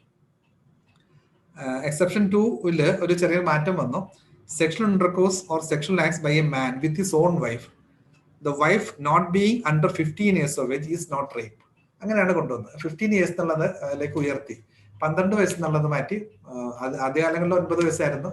അതിനുശേഷം 10 വയസ്സാക്കി. 1910 12 വയസ്സാക്കി. അതിനുശേഷം 16 വയസ്സായി. 15 വയസ്സാക്കി. 2013 15 വയസ്സാക്കി. പക്ഷെ അതില് 2017 supreme court 2017 volume 10 SCC page 800 2017 volume 10 supreme court cases page 800 independent thought versus union of India. അതിൽ ആ 15 വയസ്സെന്നുള്ളത് സുപ്രീം കോർട്ട് ലെജിസ്ലേറ്റ് ചെയ്തു. അത് should be read as 18 years എന്ന് പറഞ്ഞ് സുപ്രീം കോർട്ട് ആ 15 എന്നുള്ളത് സ്ട്രൈക്ക് ഡൗൺ ചെയ്തു. Because that is not in parity with POCSO act. POCSO ആക്ടിൽ 18 വയസ്സ് എന്ന് പറഞ്ഞ് നിർത്തുന്നു. അപ്പൊ ഇതിലങ്ങനെ നിർത്താൻ പറ്റില്ല. ഇതിൽ ഏജ് ഓഫ് കൺസെന്റ് എന്ന് പറയുന്നത് 18 ആണ്. അതുകൊണ്ട് സ്ത്രീയുടെ വൈഫിന്റെ ഏജും that also has to be treated as 18. അപ്പൊ ഇതൊരു വളരെ പ്രധാനപ്പെട്ട ഒരു ജുഡീഷ്യൽ ലെജിസ്ലേഷൻ ആണ് ഈ 2017 volume 10 SCC 800 independent thought versus union of India. അതാണ് ഒരു നിയമനിർമ്മാണം, സുപ്രീം കോടതി ഇടപെട്ട ഒരു നിയമനിർമ്മാണം അതാണ്. അപ്പോൾ അതനുസരിച്ചിട്ട് ഇനിയിപ്പോ അടുത്ത തന്നെ അമെന്റ്മെന്റ് വരുമായിരിക്കും. 15 എന്നുള്ളത് മാറ്റി 18 ആക്കും. 18 ആക്കേണ്ടി വരും. ഇത്രയുമാണ് റേപ്പിന്റെ കൺസെപ്റ്റ് ഡിഫൈൻ ചെയ്യുന്നതും എന്താണ് റേപ്പ് എന്നുള്ളതിൽ ഡിഫൈൻ ചെയ്യുന്നതും ഇത്തരം ഭാഗങ്ങളിലാണ്. 376 അതിന്റെ പണിഷ്മെന്റ്സിനെ കുറിച്ച് പറയുന്നത്. 376 വരുമ്പോൾ അതിൽ അഗ്രവേറ്റഡ് റേപ്പ് എന്നുള്ളൊരു കൺസെപ്റ്റ് ആണ് 376 2 വരുന്നത്. 376 ഫസ്റ്റ് പാർട്ടില് പണിഷ്മെന്റ് മിനിമം 10 വർഷം മുതൽ ലൈഫ് ഇംപ്രിസൺമെന്റ് വരെ. അതാണ് സാധാരണ ഒരു റേപ്പ് കേസിൽ കിട്ടാവുന്ന ശിക്ഷ. മിനിമം 10 വർഷം, പരമാവധി ലൈഫ് സെന്റൻസ്. 376 വന്നപ്പോൾ അഗ്രവേറ്റഡ് റേപ്പ് എന്നുള്ളൊരു കാറ്റഗറിയിലാണ് കൊണ്ടുവന്നത്. അതിൽ ഞാൻ അതിന്റെ ഒരുപാട് എലാബറേറ്റ് ആയിട്ടുള്ള സബ്ജക്റ്റ് ആണ്, ഒരുപാട് വേർഡ്സ് ഉണ്ട്. അപ്പൊ അതിന്റെ ഹെഡിങ്സ് മാത്രം, അല്ലെങ്കിൽ എങ്ങനെയൊക്കെയാണ് 2 തരത്തിലാണ് അഗ്രവേറ്റഡ് റേപ്പ് വരുന്നത്. ഒന്ന് പ്രതിയുടെ പ്രത്യേകത കൊണ്ട്, പോലീസ് ഓഫീസറോ പബ്ലിക് സർവന്റോ അങ്ങനെയുള്ള പ്രതിയുടെ പ്രത്യേകത കൊണ്ട്. 2 സിറ്റുവേഷൻസും ഉണ്ട്. ഇപ്പൊ സെക്ടേറിയൻ വയലൻസിന്റെ സമയത്തോ പ്രഗ്നന്റ് ആയിട്ടുള്ള സ്ത്രീയുടെ സമയത്തോ അങ്ങനെ ചില സിറ്റുവേഷൻസ് കൊണ്ടും വരാം, അല്ലെങ്കിൽ പ്രതിയുടെ പ്രത്യേകത കൊണ്ടും വരാം. അപ്പൊ അതില് A എന്ന് പറയുന്നത് police officer, B public servant, C armed ഫോഴ്സിലെ മെമ്പേഴ്സ്. ഇത് പുതിയതായിട്ട് ചേർത്തതാണ്. 2013 അമെന്റ്മെന്റിന് മുമ്പ് C ഉണ്ടായിരുന്നില്ല, ആംഡ് ഫോഴ്സസ് അതിലുണ്ടായിരുന്നില്ല. D management of staff of jail, remand home അങ്ങനെയുള്ള കാര്യങ്ങൾ, place of custody. E hospital authorities. F പുതിയതായിട്ട് ചേർത്താണ് being relative, guardian or teacher or of a person in a position of trust or authority.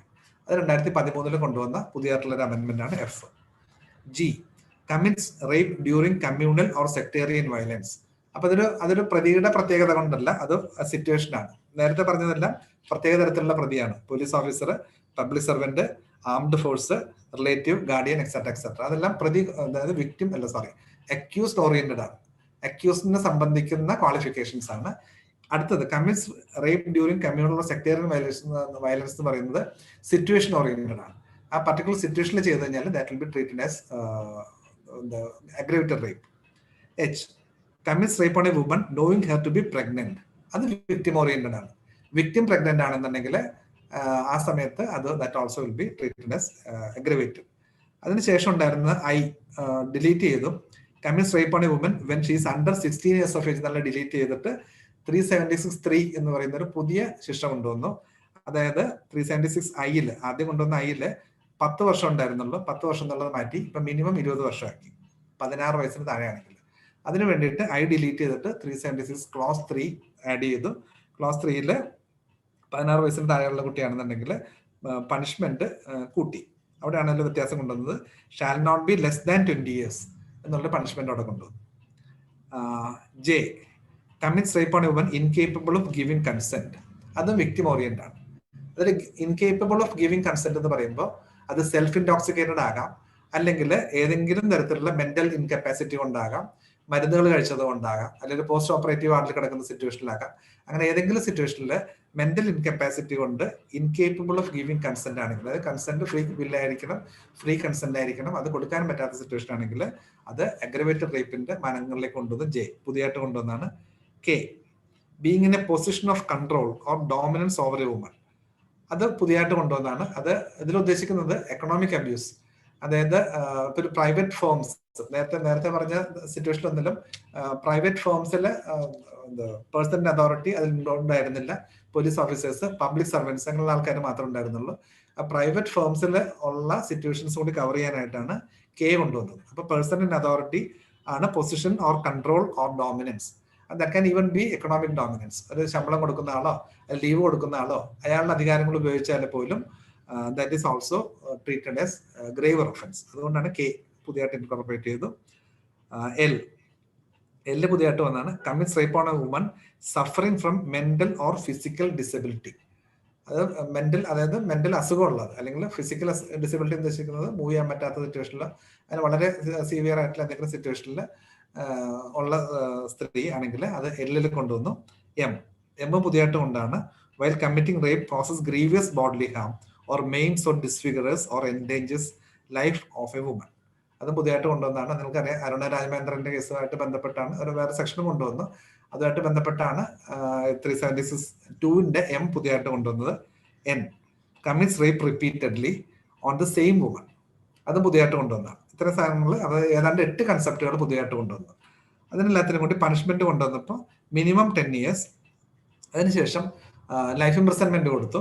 Life ഇംപ്രിസൺമെന്റിന് ഒരു പുതിയൊരു nature കൊടുത്തു. അതിങ്ങനെയാണ്: life imprisonment which shall mean imprisonment for the reminder of that person's natural life.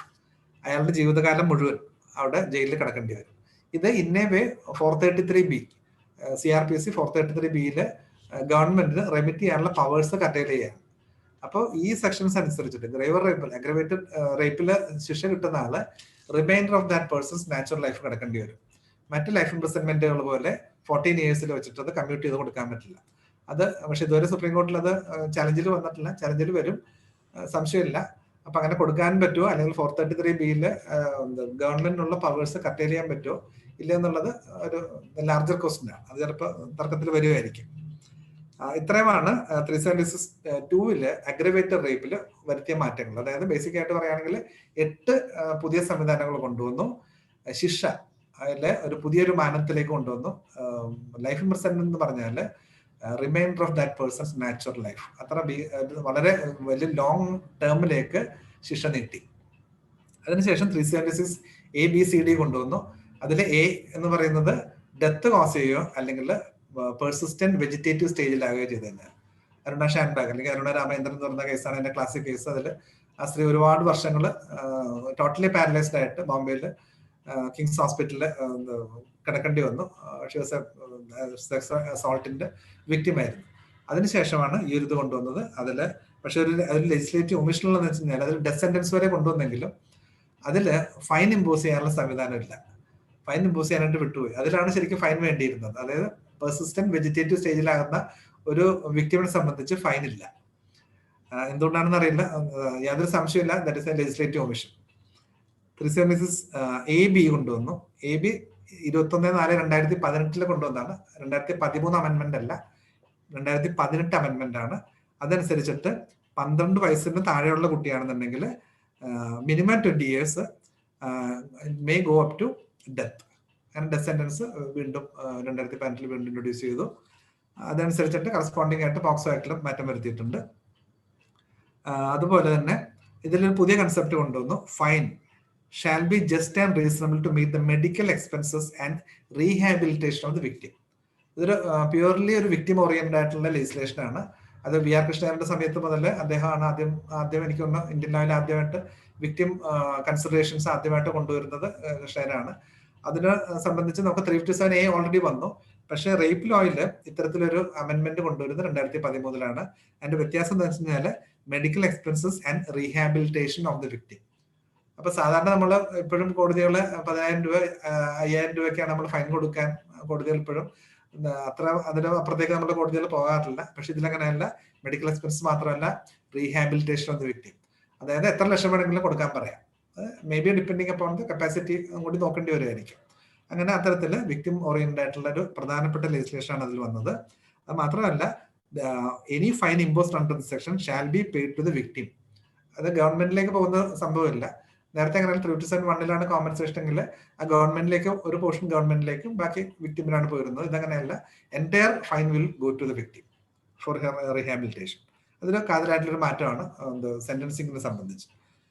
376(b) വരുമ്പോഴാണ് marital rape. Marital റേപ്പിലാണ് ധാരാളം തർക്കങ്ങളുള്ളത്. ഇന്ത്യയിൽ marital rape ഉണ്ടോ ഇല്ലയോ, അത് വന്നോ ഇല്ലയോ എന്നൊക്കെ ധാരാളം തർക്കങ്ങൾ നടക്കുന്നുണ്ട്. പക്ഷെ വന്നോന്ന് ചോദിച്ചാൽ വന്നിട്ടില്ല, എന്നാൽ വന്നില്ലേന്ന് ചോദിച്ചാൽ വന്നുകൊണ്ടിരിക്കുന്നു എന്ന് വേണമെങ്കിൽ പറയാം. കാരണം വെച്ചാൽ 376(b) ഒരു മാറ്റം വരുത്തി. പക്ഷെ ആ മാറ്റം ശ്രദ്ധിക്കാതെ പല സ്ത്രീ സംഘടനകളും ധാരാളം സെമിനാറുകളൊക്കെ നടത്തുന്നത് കണ്ടു. അതായത് മാരിറ്റൽ റേപ്പിൽ മാറ്റം വരുത്തിയില്ല എന്ന് പറഞ്ഞിട്ട് 2013 മാറ്റം വരുത്തിയില്ല എന്ന് പറഞ്ഞിട്ട് ധാരാളം പ്രക്ഷോഭങ്ങളൊക്കെ കണ്ടു. പക്ഷെ അത് ശരിയല്ല, അതിൽ കാതലായിട്ടുള്ള മാറ്റം വരുത്തി. മാറ്റം വരുത്തിയത് ഒരേ ഒരു വാക്കിലാണ്. അതായിരിക്കാം ശ്രദ്ധിക്കാതെ പോയത്. അതിൽ മാറ്റം വരുത്തി എങ്ങനെയാണ്: whoever has sexual intercourse with his own wife who is living separately whether under a degree of separation or otherwise നാക്കി. അത്രയും നേരത്തെ ഉള്ളതാണ് അതർവൈസ് നാക്കി. നേരത്തെ or under a customer usage എന്നായിരുന്നു. ആ കസ്റ്റമർ യൂസേജ് എന്നുള്ള എടുത്തു കളഞ്ഞിട്ട് അതർവൈസ് എന്നുള്ള വാക്ക് ചേർത്തു. അപ്പൊ വളരെ ചെറിയൊരു ഒരു വാക്കിന്റെ അഡിഷൻ മാത്രം ഉള്ളെങ്കിലും അത് കൊടുക്കുന്ന മാനങ്ങൾ വളരെ വലുതാണ്. അതർവൈസ് എന്ന് ഉദ്ദേശിക്കുന്നത് അതായത് ഒരു നിയമപരമായിട്ടുള്ള ഒരു ഡിഗ്രി ഓഫ് സെപ്പറേഷനോ കസ്റ്റമറി ആയിട്ടുള്ള സെപ്പറേഷനോ ആവശ്യമില്ല. Even under the same roof a woman can prosecute. അതിന് സംശയമില്ല. 2013 ശേഷം ഒരേ വീട്ടിൽ ഒരുമിച്ച് താമസിക്കുന്നവരാണെങ്കിൽ പോലും ഇഫ് ദേ ആർ മനസ്സുകൊണ്ട് അല്ലെങ്കിൽ വാക്കുകൾ കൊണ്ടോ ജസ്റ്റേഴ്സ് കൊണ്ടോ സെപ്പറേറ്റഡ് ആയിട്ട് താമസിക്കുകയാണെന്നുണ്ടെങ്കിൽ ഷീ ക്യാൻ പ്രോസിക്യൂട്ട്. അതാണ് അതർവൈസ് എന്നുള്ള വാക്കിന്റെ ഇമ്പോർട്ടൻസ്, അതാണ്. പക്ഷെ അതിന് അതേ സമയത്ത് നമുക്ക് 498 ധാരാളമായിട്ട് മിസ്യൂസ് ചെയ്തൊരു സിറ്റുവേഷൻ നമുക്ക് ഇന്ത്യയിൽ ഉണ്ടായി. അതുകൊണ്ട് 198(b) എന്ന് പറഞ്ഞിട്ട് CRPC ഒരു പ്രൊവിഷൻ കൊണ്ടുവന്നു. 198(b) ഒരു പ്രൈവറ്റ് കംപ്ലൈന്റ് വേണം. മജിസ്ട്രേറ്റ് പ്രിമാ ഫേസി സാറ്റിസ്ഫൈഡ് ആയിരിക്കണം ഇങ്ങനെ ഒഫൻസ് നടന്നിട്ടുണ്ടെന്ന്. അങ്ങനെയാണെങ്കിൽ മാത്രമേ കേസ് എടുക്കുകയുള്ളൂ. കോഗ്നൈസബിൾ ആണെന്ന് പറയുന്നുണ്ടെങ്കിലും അത് ശരിക്കും പറഞ്ഞാൽ ഇൻഎഫക്ട് കോഗ്നൈസബിൾ അല്ല. മജിസ്ട്രേറ്റിന്റെ അടുത്ത് പോയിട്ട് കംപ്ലൈന്റ് വഴി മാത്രമേ വരാൻ പറ്റുള്ളൂ. അങ്ങനെ ഒരു മാറ്റം 376(b) മാരിറ്റൽ റേപ്പിലേക്ക് വന്നു. അതായത് മാരിറ്റൽ റേപ്പിലേക്ക് നമ്മൾ അടുത്തുകൊണ്ടിരിക്കുകയാണ്. അത് 91 UK 91 ഹൗസ് ഓഫ് ലോർഡ്സ് ഹസ്ബൻഡിനുള്ള പ്രിവിലേജ് എടുത്തു കളഞ്ഞു. അന്ന് വരെ പ്രിവിലേജ് ഉണ്ടായിരുന്നു, husband cannot be prosecute for marital rape എന്നുള്ളതായിരുന്നു. 91 ഹൗസ് ഓഫ് ലോർഡ്സ് ആ പ്രിവിലേജ് കളഞ്ഞു. പക്ഷെ നമ്മൾ ആ പ്രിവിലേജ് കളയാൻ തയ്യാറായില്ല. പക്ഷെ പ്രിവിലേജിലേക്ക് കളയുന്നതിനേക്ക് അടുത്തുകൊണ്ടിരിക്കുക. പ്രൈവറ്റ് കംപ്ലൈന്റിൽ കൂടി പ്രോസിക്യൂട്ട് ചെയ്യാം എന്നുള്ളവരായിരിക്കും. 376(c) എന്ന് പറയുന്നത് ശരിക്കും പറഞ്ഞാൽ റേപ്പ് അല്ല. അതിന്റെ ഹെഡിങ്ങും റേപ്പ് എന്നല്ല. Sexual intercourse by a person in authority. ആ പേഴ്സണിന്റെ അതോറിറ്റി ഒരു പബ്ലിക് സർവന്റോ അല്ലെങ്കിൽ ഫിഡ്യൂഷ്യൽ റിലേഷൻഷിപ്പ് ഉള്ള ആളോ ജയിലറോ ഹോസ്പിറ്റലുകാരനോ അങ്ങനെയുള്ള ആരെങ്കിലും അയാളുടെ അധികാരം ദുർവിനിയോഗം ചെയ്ത് ആ സ്ത്രീയെ ഉപയോഗിക്കുന്നതാണ് 376(c). അതിന്റെ പേരും അങ്ങനെ തന്നെയാണ്, sexual intercourse by a person in authority. അത് റേപ്പ് അല്ല. റേപ്പ് ആണെന്നുണ്ടെങ്കിൽ he will be punished under 376(2). Rape അല്ലാത്ത സിറ്റുവേഷൻ അതിന്റെ വേർഡിംഗ് തന്നെയാണ് with sexual intercourse with him such sexual intercourse not amounting to the offense of rape. Rape അല്ലാത്ത, അതായത് rape അല്ലാത്ത ഉദ്ദേശിക്കുന്നത് കൺസെന്റോട് കൂടിയാണ്. പക്ഷേ that consent is vitiated and consent was obtained by using അല്ലെങ്കിൽ മിസ്യൂസിങ് അല്ലെങ്കിൽ abusing the official position of the accused. അയാളുടെ ഒഫീഷ്യൽ പൊസിഷൻ മിസ്യൂസ് ചെയ്തിട്ടാണ് ഹീസ് ഗെറ്റിംഗ് ദ കൺസെന്റ്. അതുകൊണ്ട് ആണ് അത് ഒഫൻസ് ആക്കിയിട്ടുള്ളത്. അതിന് പക്ഷേ പണിഷ്മെന്റ് കുറവാണ്. Minimum 5 years, maximum 10 years. ഇപ്പൊ പണിഷ്മെന്റ് കാണുമ്പോൾ തന്നെ അറിയാം അത് റേപ്പ് അല്ല. ചില റേപ്പ് ആണെങ്കിലും മിനിമം 10 years ഉണ്ടാവും. ഇപ്പൊ റേപ്പ് അല്ല, അഗ്രവേറ്റഡ് റേപ്പ് അല്ല. അഗ്രവേറ്റഡ് റേപ്പ് ആണെങ്കിൽ 20 years ഉണ്ടാവും. ഇതങ്ങനെയല്ല, ഇതൊരു സ്പെഷ്യൽ സിറ്റുവേഷനാണ്. The woman is giving consent, പക്ഷേ the consent is obtained by abuse of the official capacity of that person. അതുകൊണ്ടാണ് അത് സെപ്പറേറ്റ് ആയിട്ട് ട്രീറ്റ് ചെയ്തിട്ടുള്ളത്. അടുത്ത 376(d) ഗാങ് റേപ്പ്. ഗാങ് റേപ്പിലേക്ക് വന്നപ്പോൾ അതിൽ നേരത്തെ പറഞ്ഞതുപോലെ remainder of that person's life ഒക്കെ കൊണ്ടുവന്നു. അത് കൂടാതെ medical expenses and rehabilitation of the victim അത്ര വൈഡർ ആക്കി. ഫൈൻ എന്നുള്ള സബ്ജക്ട് മെഡിക്കൽ എക്സ്പെൻസും റീഹാബിലിറ്റേഷനും കൊണ്ടുവന്നു. അത് വളരെ നല്ലൊരു മാറ്റമാണ്. അത് മാത്രമല്ല, entire fine will go to the victim, സ്റ്റേറ്റിലേക്ക് പോകില്ല.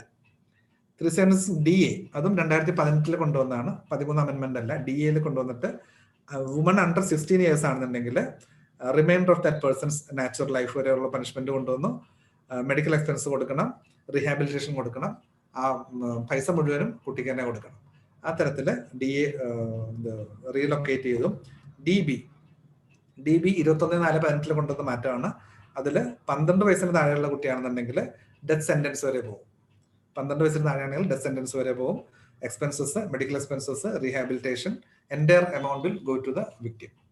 376 ക്യാപിറ്റലി റിപ്പീറ്റഡ് ഒഫൻസ്, അതായത് നേരത്തെ പറഞ്ഞ ഏതെങ്കിലും കൗണ്ടുകൾ 376 എയിലോ ബിയിലോ സിയിലോ ഡിയിലോ DAയിലോ DBയിലോ നേരത്തെ കൺവിഷൻ കിട്ടിയിട്ടുള്ള ഒരാള് വീണ്ടും റേപ്പിലെ കേസിൽ പെടുകയാണെന്നുണ്ടെങ്കിൽ minimum remainder of that person's natural life, maximum death sentence വരെ പോകാം.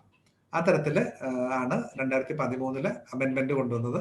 ഇതാണ് 2013 പ്രധാനപ്പെട്ട അമെന്റ്മെന്റുകൾ 376 ABCD.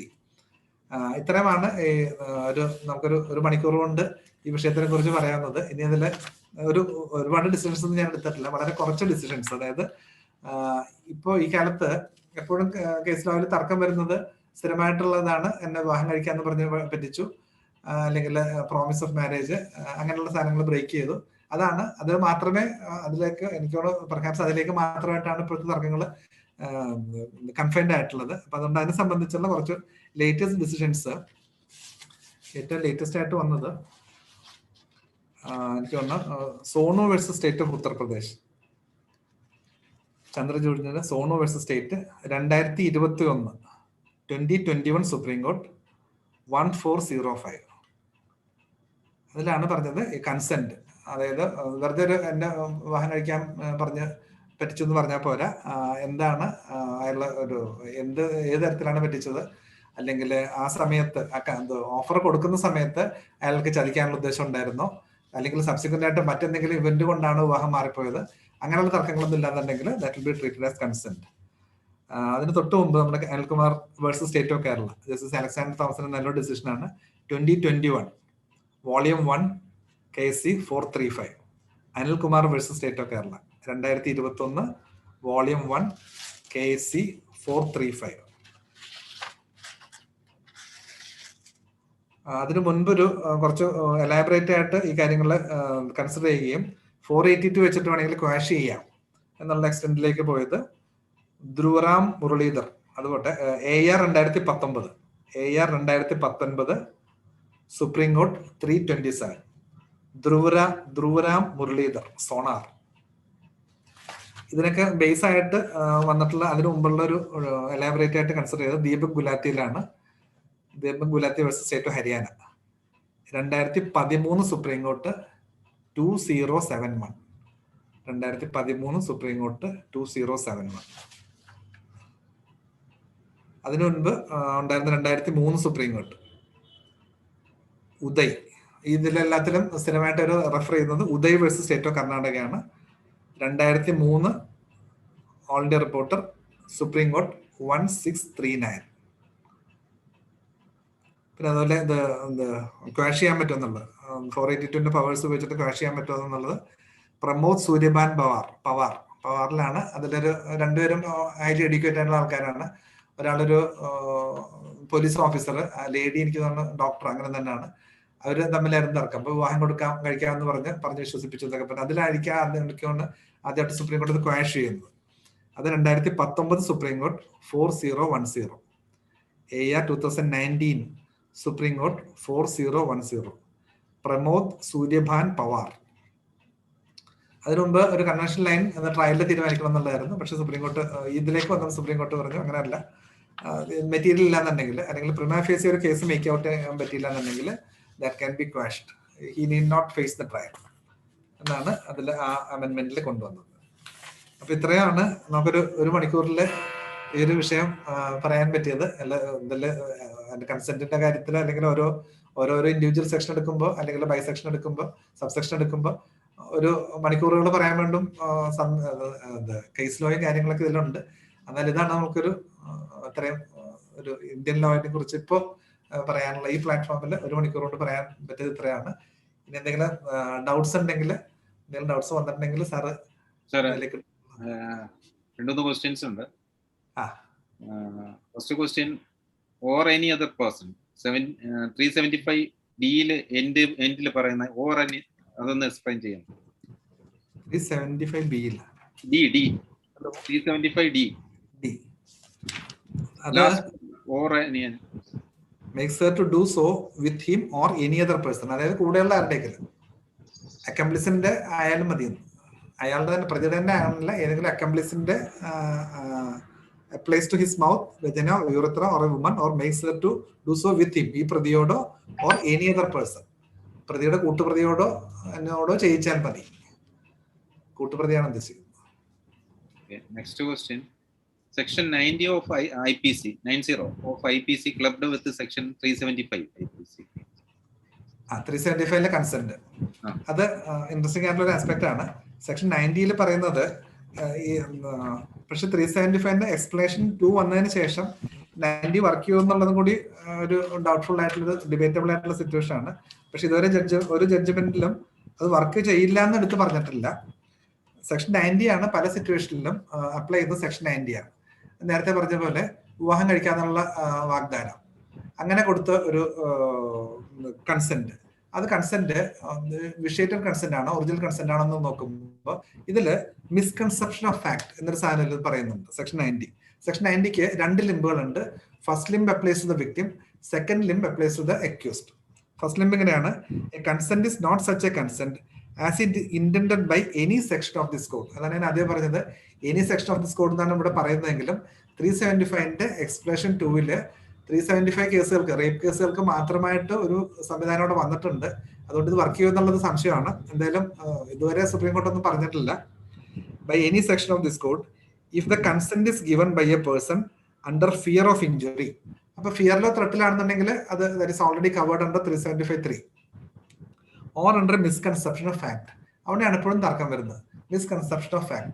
അപ്പൊ വിവാഹം കഴിക്കാന്ന് പറഞ്ഞു, വിവാഹം കഴിച്ചില്ല, എന്നെ പറഞ്ഞു പറ്റിച്ചു, അതാണ് സാധാരണ എന്റെ കൺസെന്റ് ഒബ്റ്റെയിൻ ചെയ്തു. പക്ഷെ അതിൽ മിസ്കൺസെപ്ഷൻ ഓഫ് ഫാക്ട് എന്നുള്ളത് സെക്ഷൻ 90 നിൽക്കില്ല. കാരണം വെച്ച് കഴിഞ്ഞാല് പക്ഷെ നിൽക്കാം, പ്രൊവൈഡഡ് ഇപ്പൊ അയാൾ ഓൾറെഡി വിവാഹം കഴിച്ച ആളാണ് എന്ന് വിചാരിക്കുക, അയാൾക്ക് വിവാഹം ഉള്ളതും ഭാര്യയും കുട്ടിയുള്ളതും അല്ലെങ്കിൽ ഭാര്യ ഉള്ള കാര്യം ഇയാൾ മറച്ചു വെക്കുകയാണ്.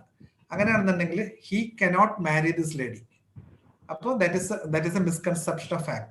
അപ്പൊ ആ സമയത്ത് സ്ത്രീയെ സംബന്ധിച്ച് സ്ത്രീ വിചാരിക്കുന്നത് ഇയാൾക്ക് എന്നെ ലീഗലായി മാരി ചെയ്യാൻ പറ്റുന്ന ആളാണ് എന്നുള്ളൊരു മിസ്കൺസെപ്ഷനിലാണ് ആ സ്ത്രീ കൺസെന്റ് കൊടുക്കുന്നത്.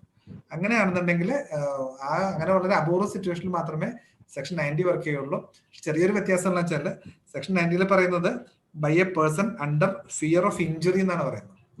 ഫിയർ ഓഫ് ഇഞ്ചുറി എന്നുള്ള വാക്കാണ്. ഇഞ്ചുറി എന്നുള്ള വാക്ക് സെക്ഷൻ 44 നോക്കേണ്ടി വരും. 44 വരുമ്പോൾ ബോഡി, മൈൻഡ്, റെപ്യൂട്ടേഷൻ, പ്രോപ്പർട്ടി, ആ തരത്തിലാണ് സെക്ഷൻ 44 ഡിഫൈൻ ചെയ്തിട്ടുള്ളത് ഇഞ്ചുറി എന്നുള്ള വാക്ക്. The word injury denotes, section 44 ആണ് വായിക്കുന്നത്, the word injury denotes any harm whatever illegally caused to any person in body, mind, reputation or property. അപ്പൊ ആ എല്ലാ വാക്കുകളും ഇഞ്ചുറി എന്നുള്ള വാക്കിലുണ്ട്. പക്ഷെ ഹർട്ട് എന്നുള്ള വാക്കിൽ അതൊന്നും ഇൻക്ലൂഡഡ് അല്ല. ഹർട്ട് എന്ന് പറയുന്നത് ബോഡിയിൽ കോസ് ചെയ്യുന്ന ഇഞ്ചുറിയാണ് ഹർട്ട്. ഇപ്പൊ 375 വരുമ്പോൾ ആ ഹർട്ട് എന്നുള്ള വാക്ക് തേർഡ്ലിയിലേക്ക് വരുമ്പോൾ with her consent, when her consent has been obtained by putting her or any person in whom she is interested in fear of death or hurt. അപ്പൊ ആ തരത്തിലേക്ക് ഹർട്ട് മാറും, ഡെത്ത് ഓർ ഹർട്ടിലേക്ക് മാറും, ഇഞ്ചുറി എന്നല്ല. Injury as defined in section 44 എന്ന് മാറിയിട്ട് fear of death or hurt എന്നിലേക്ക് മാറും. ഇതിന് കാരണം ബൈബിളിലെ ഒരു സ്റ്റോറിയാണ്. അതായത് ജോയാക്കിമിന്റെ വൈഫാണ് ജോയാനാണെന്ന് എനിക്ക് തോന്നുന്നു, പേര് ഇപ്പൊ റെക്കലക്ട് ചെയ്യാൻ പറ്റില്ല. ജോയാക്കിമാണ് ഹസ്ബൻഡ്. അവര് അവിടുത്തെ 2 എൽഡേഴ്സ് എന്ന് പറയുന്നത് അവിടുത്തെ ഈ നട്ടുകൂട്ടമൊക്കെ നടക്കുമ്പോൾ പ്രിസൈഡ് ചെയ്യുന്ന ഓഫീസേഴ്സ് ആണ്, അല്ലെങ്കിൽ ജഡ്ജസ് ആയിട്ടിരിക്കുന്ന ആളാണ് എൽഡേഴ്സ് എന്ന് പറയുന്നത്. അവർ 2 പേര് ആ സ്ത്രീയുടെ പുറകെ നടക്കുകയും ഒരു വലിയൊരു ഗാർഡൻ ഉള്ളൊരു സ്ഥലത്താണ് അവർ താമസിക്കുന്നത്. അവര് കുളിക്കാൻ പോകുമ്പോൾ അവരുടെ പുറകെ പോകും, വോയറിസ്റ്റുകളാണ്. അങ്ങനെ പോയി ഒരു ദിവസം അവര് ആ സ്ത്രീയുടെ സെർവൻസ് കൂടെ ഇല്ലാത്തൊരു ദിവസം ഇവർക്ക് ഒറ്റയ്ക്ക് ആ സ്ത്രീയുടെ അടുത്ത് ചെല്ലാൻ പറ്റും. അങ്ങനെ ചെല്ലുന്ന സമയത്ത് അവരുടെ ഡിസയർ പറയും, പക്ഷെ ആ സ്ത്രീ സമ്മതിക്കില്ല, ഇത് പറ്റില്ല എന്ന് പറയും. അപ്പൊ ഇവര് പറയും, we will accuse you for having an adulterous relationship with slave. അപ്പൊ ആ കാലത്ത് സ്ലേവിന്റെ കൂടെ അഡൾട്ടറി എന്ന് പറഞ്ഞു കഴിഞ്ഞാല് കല്ലെറിഞ്ഞു കൊല്ലും. അപ്പൊ ഫിയർ ഓഫ് ഡെത്ത് ആണ്. ഫിയർ ഓഫ് ഡെത്ത് ഉണ്ട്, ഹർട്ടും ഉണ്ട്. അപ്പൊ ആ ഫിയർ ഓഫ് ഡെത്തിലാണ് അവരോട് പറയുന്നത്, നിങ്ങൾ ഈ സമ്മതിച്ചില്ല എന്നുണ്ടെങ്കിൽ നിന്നെ ഇങ്ങനെ അക്യൂസ് ചെയ്യും. അക്യൂസേഷൻ അങ്ങനെ ഒരു ത്രെട്ട് വരുമ്പോഴും അവർ സമ്മതിക്കില്ല. സൂസന്ന എന്നുണ്ട് ഒരു ജോൻ അല്ല, സൂസന്ന. ട്രയൽ ഓഫ് സൂസന്നയാണ്. ജോയാക്കിമിന്റെ വൈഫ് സൂസന്നയാണ്. അപ്പൊ സൂസന്ന സമ്മതിക്കില്ല. അതിനുശേഷം ഇവരെ അക്യൂസ് ചെയ്യും. ഇവര് ഒരു ഇവിടെ സ്ലേവിന്റെ കൂടെ അഡൾട്ടറി എന്ന് കണ്ടു എന്ന് പറയും. അങ്ങനെ അവർ ട്രയലിന് കൊണ്ടുവരും. ട്രയലിന് കൊണ്ടുവരുമ്പോഴാണ് ലോകത്തിലെ ആദ്യത്തെ ഡിഫൻസ് ലോയർ, ഹിസ്റ്ററിയിലെ ആദ്യത്തെ ഡിഫൻസ് ട്രയൽ നടക്കുന്നതോടെയാണ് ഡിഫൻസ് ലോയർ ഡാനിയൽ എന്ന് പറഞ്ഞ ചെറുപ്പക്കാരൻ ഇതിൽ നിന്ന് ആ ഗ്രൂപ്പിൽ നിന്ന് വരും, എഴുന്നേറ്റ് നിന്നിട്ട് പറയും അങ്ങനെ കണ്ടം ചെയ്യാൻ പറ്റില്ല, ഇവരോട് ചോദിക്കണം. ഇവരോട് ചോദിച്ചിട്ട്, അതാണ് ആദ്യത്തെ ക്രോസ് എക്സാമിനേഷൻ ആണ്, ഇവരോട് ചോദിക്കണം എന്ന് പറയും. അങ്ങനെ ചോദിക്കാനായിട്ട് സമ്മതിക്കും. അങ്ങനെ ഒരു എൽഡറിനെ മാറ്റി നിർത്തും. ഒരു എൽഡറിനെ മാറ്റി നിർത്തിയിട്ട് ചോദിക്കും, നിങ്ങൾ എവിടെ വെച്ചാണ് ഇവരെ കണ്ടത്? ഈ സ്ലേവ്സിന്റെ കൂടെ നിങ്ങൾ കണ്ടു എന്ന് പറഞ്ഞു, എവിടെ വെച്ചാണ് കണ്ടത്? അപ്പൊ അതൊരു മരത്തിന്റെ പേര് പറയും, അതൊരു ട്രീയുടെ താഴെ വെച്ചാണ് കണ്ടതെന്ന് പറയും. അതിനുശേഷം മറ്റയാളെ വിളിക്കും. മറ്റയാളെ വിളിച്ചിട്ട് ചോദിക്കും, നിങ്ങൾ എവിടെ വെച്ചാണ് കണ്ടത്? ഇവരെ കണ്ടെന്ന് പറഞ്ഞു, നിങ്ങൾ എവിടെ വെച്ചാണ് കണ്ടത്? അപ്പൊ അയാൾ പറയും, ഞാൻ ഫിഗ് ട്രീയുടെ അത്തിമരത്തിന്റെ താഴെയാണ് കണ്ടത്. ആദ്യത്തെ മരത്തിന്റെ പേര് ഞാൻ പറഞ്ഞത്. രണ്ടാമത്തെ ആൾ പറയും, അത്തിമരത്തിന്റെ താഴെ വെച്ചാണ് കണ്ടത്, ഫിഗ് ട്രീയുടെ താഴെയാണ് കണ്ടതെന്ന് പറയും. അപ്പൊ രണ്ട് സ്റ്റേറ്റ്മെന്റുകൾ കോൺട്രഡിക്ടറി ആണ്. കോൺട്രഡിക്ടറി ആയതുകൊണ്ട് അവരുടെ ട്രസ്റ്റ് പോയി. 155(3) കോൺട്രഡിക്ടറി സ്റ്റേറ്റ്മെന്റ്സ് ആയി. അപ്പൊ ട്രസ്റ്റ് പോയി, അവർ ഡിസ്ബിലീവ് ചെയ്തു, സൂസന്നെ റിലീസ് ചെയ്തു. എന്നിട്ട് they were ordered to be stone to death. ആ രണ്ട് എൽഡേഴ്സിന്. അതിന്റെ റിഫ്ലക്ഷൻസ് നമുക്ക് ഇപ്പോഴും കാണാം. 194 കാണാം. IPC ഫാൾസ് അക്യൂസേഷനിൽ ഒരാളെ ഹാങ് ചെയ്ത് കഴിഞ്ഞാൽ ആരാണോ ഫാൾസ് എവിഡൻസ് കൊടുക്കുന്നത്, that person is also liable to be hanged. 194 കാണാം. ഇത് രണ്ടും ബൈബിളിൽ നിന്ന് വരുന്ന സൂസന്നയുടെ ഇതിൽ നിന്നാണ്. അപ്പൊ സെക്ഷൻ 90 പറയുന്നത് ഇഞ്ചുറി എന്നുള്ള വാക്കാണ്. ഇഞ്ചുറി എന്ന് പറയുമ്പോൾ we have to go to section 44. അതിലെ ഇഞ്ചുറി അല്ല, സെക്ഷൻ തേർഡിലുള്ള ഇഞ്ചുറി എന്ന് പറഞ്ഞതല്ല. തേർഡിൽ വരുന്നത് fear of death or hurt ആണ്.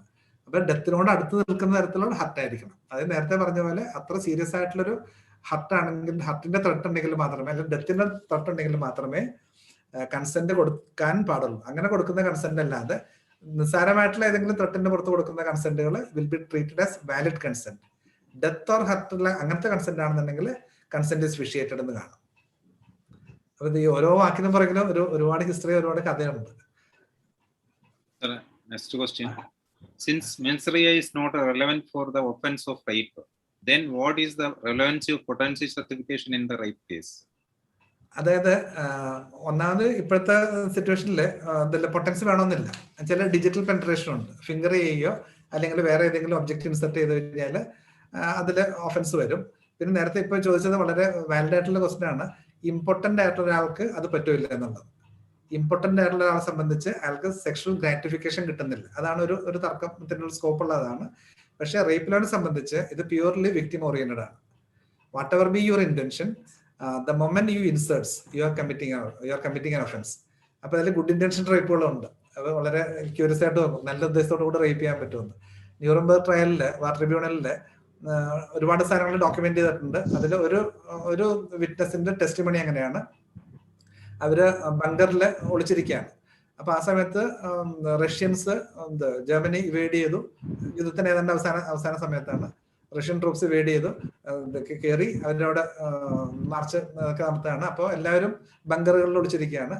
അപ്പൊ ആ സമയത്ത് റഷ്യൻസിന് വാർ കമാൻഡ് ഉണ്ട്. അതായത് ആരെങ്കിലും സ്ത്രീകളെ കണ്ടാലും റേപ്പ് ചെയ്യണം എന്നുള്ള വാർ കമാൻഡാണ്. ആ കമാൻഡ് പാലിക്കാനായിട്ട് ഇവർ ആരെ കണ്ടാലും റേപ്പ് ചെയ്തേ പറ്റൂ. അതിനുശേഷമാണ്, സെക്കൻഡ് വേൾഡ് വാറിന് ശേഷമാണ് അങ്ങനെ അത്തരം വാർ കമാൻഡുകൾ ഒഴിവാക്കിയത്. ഇന്റർനാഷണൽ കൺവെൻഷൻസിൽ അങ്ങനെ വാർ കമാൻഡുകൾ കൊടുക്കാൻ പാടില്ല എന്നുള്ള വന്നത് ഇതിനൊക്കെ ശേഷം, ന്യൂറംബർഗ് ട്രയലിന് ശേഷമാണ്. അപ്പൊ അതില് ഒരു റഷ്യൻ സോൾജർ ഒരു ബങ്കറിലുള്ള ഒരു പെൺകുട്ടിയെ കാണാനിടയാവും. അപ്പൊ അയാൾ ആ പെൺകുട്ടി എടുത്ത് വന്നിട്ട് പറയും, എനിക്ക് വാർ കമാൻഡ് ഉണ്ട്, അപ്പൊ I have to rape you. Why? Because your soldiers have rape my sisters in my country.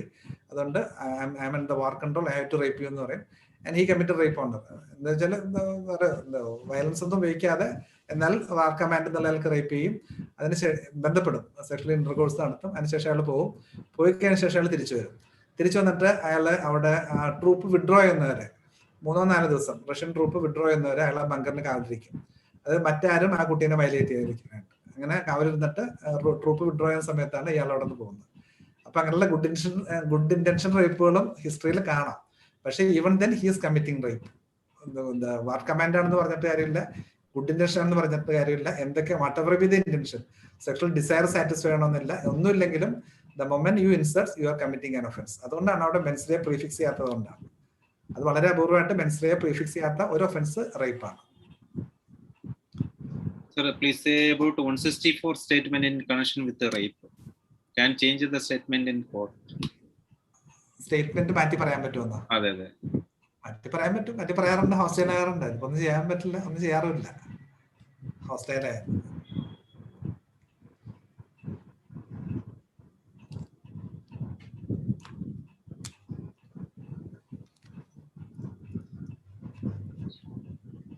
Whether a lady can sue after 20 years for the child abuse which faced in her childhood days.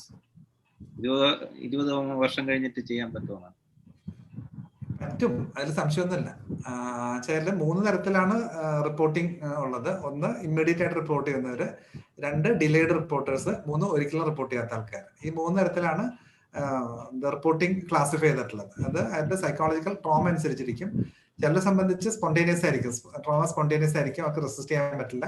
അവരെ സംബന്ധിച്ച് അവർ immediate ആയിട്ട് report ചെയ്യും. രണ്ടാമത്തെ group of ആൾക്കാർ എന്ന് പറഞ്ഞാൽ delayed reporting ആയിരിക്കും. അതായത് അവർ ആ ട്രോമ അവർ സപ്രസ് ചെയ്യുന്നതോറും അവരുടെ ട്രോമ കൂടിക്കൂടി വരും. ചില സംബന്ധിച്ച് സപ്രസ് ചെയ്യുന്നതോറും ഡിലേ വരുന്നതോറും ആ ട്രോമ കുറഞ്ഞു വരും. ചില ആൾക്കാരെ സംബന്ധിച്ച് സപ്രസ് ചെയ്യുന്നതോറും അല്ലെങ്കിൽ ഡിലേ കൂടുന്നതോറും ട്രോമ കൂടി വരും. അങ്ങനെയുള്ള ആൾക്കാരാണ് 20 കൊല്ലം കഴിഞ്ഞ് റിപ്പോർട്ട് ചെയ്ത ഒരു ഇംഗ്ലീഷ് ലെവലിൽ ഒരു കേസുണ്ട്. അയാള് പക്ഷെ കൺവിക്ട് ചെയ്ത് 1970 നടന്ന സംഭവത്തില് കൺവിഷൻ വന്നത് 2002 അപ്പൊ എത്ര വർഷമായി? 32 കൊല്ലം കഴിഞ്ഞിട്ടാണ് കൺവിഷൻ വരുന്നത്. അപ്പൊ ഏതാണ്ട് അതായിരിക്കണം എനിക്ക് ഹിസ്റ്ററിയിലെ ഏറ്റവും ഡിലേഡ് റിപ്പോർട്ടിംഗ് ആണ്. അപ്പൊ ഏതാണ്ട് 30 വർഷം കഴിഞ്ഞിട്ടാണ് സംഭവം റിപ്പോർട്ട് ചെയ്യുന്നത്. അത് പോസിബിൾ ആണ്, പോസിബിൾ അല്ല എന്ന് പറയാൻ പറ്റില്ല. അത് ഈ അടുത്ത് വളരെ കോൺട്രവേഴ്ഷ്യൽ ആയിട്ടുള്ള ഒരുപാട് സംഭവങ്ങൾ യൂറോപ്പിൽ റിപ്പോർട്ട് ചെയ്തു. അതില് നമുക്ക് എല്ലാവർക്കും അറിയാവുന്ന നദിയ കൊമനേച്ചി, ആദ്യമായിട്ട് ഒളിമ്പിക്സിൽ 10 out of 10 സ്കോർ ചെയ്യുന്ന ജിംനാസ്റ്റ് ആണ്. Even she was A rape victim, അവരുടെ കോച്ച് അബ്യൂസ് ചെയ്തതാണ്. അതെല്ലാം വരുന്നത് ഒരുപാട് വർഷങ്ങൾക്ക് ശേഷമാണ്. അതുകൊണ്ട് അങ്ങനെ പറ്റില്ല എന്ന് പറയാൻ പറ്റില്ല. ഡിലേ ഒരു ക്രൈറ്റീരിയ അല്ല. ഡിലേ ഉണ്ടെങ്കിലും can be whatever be the delay.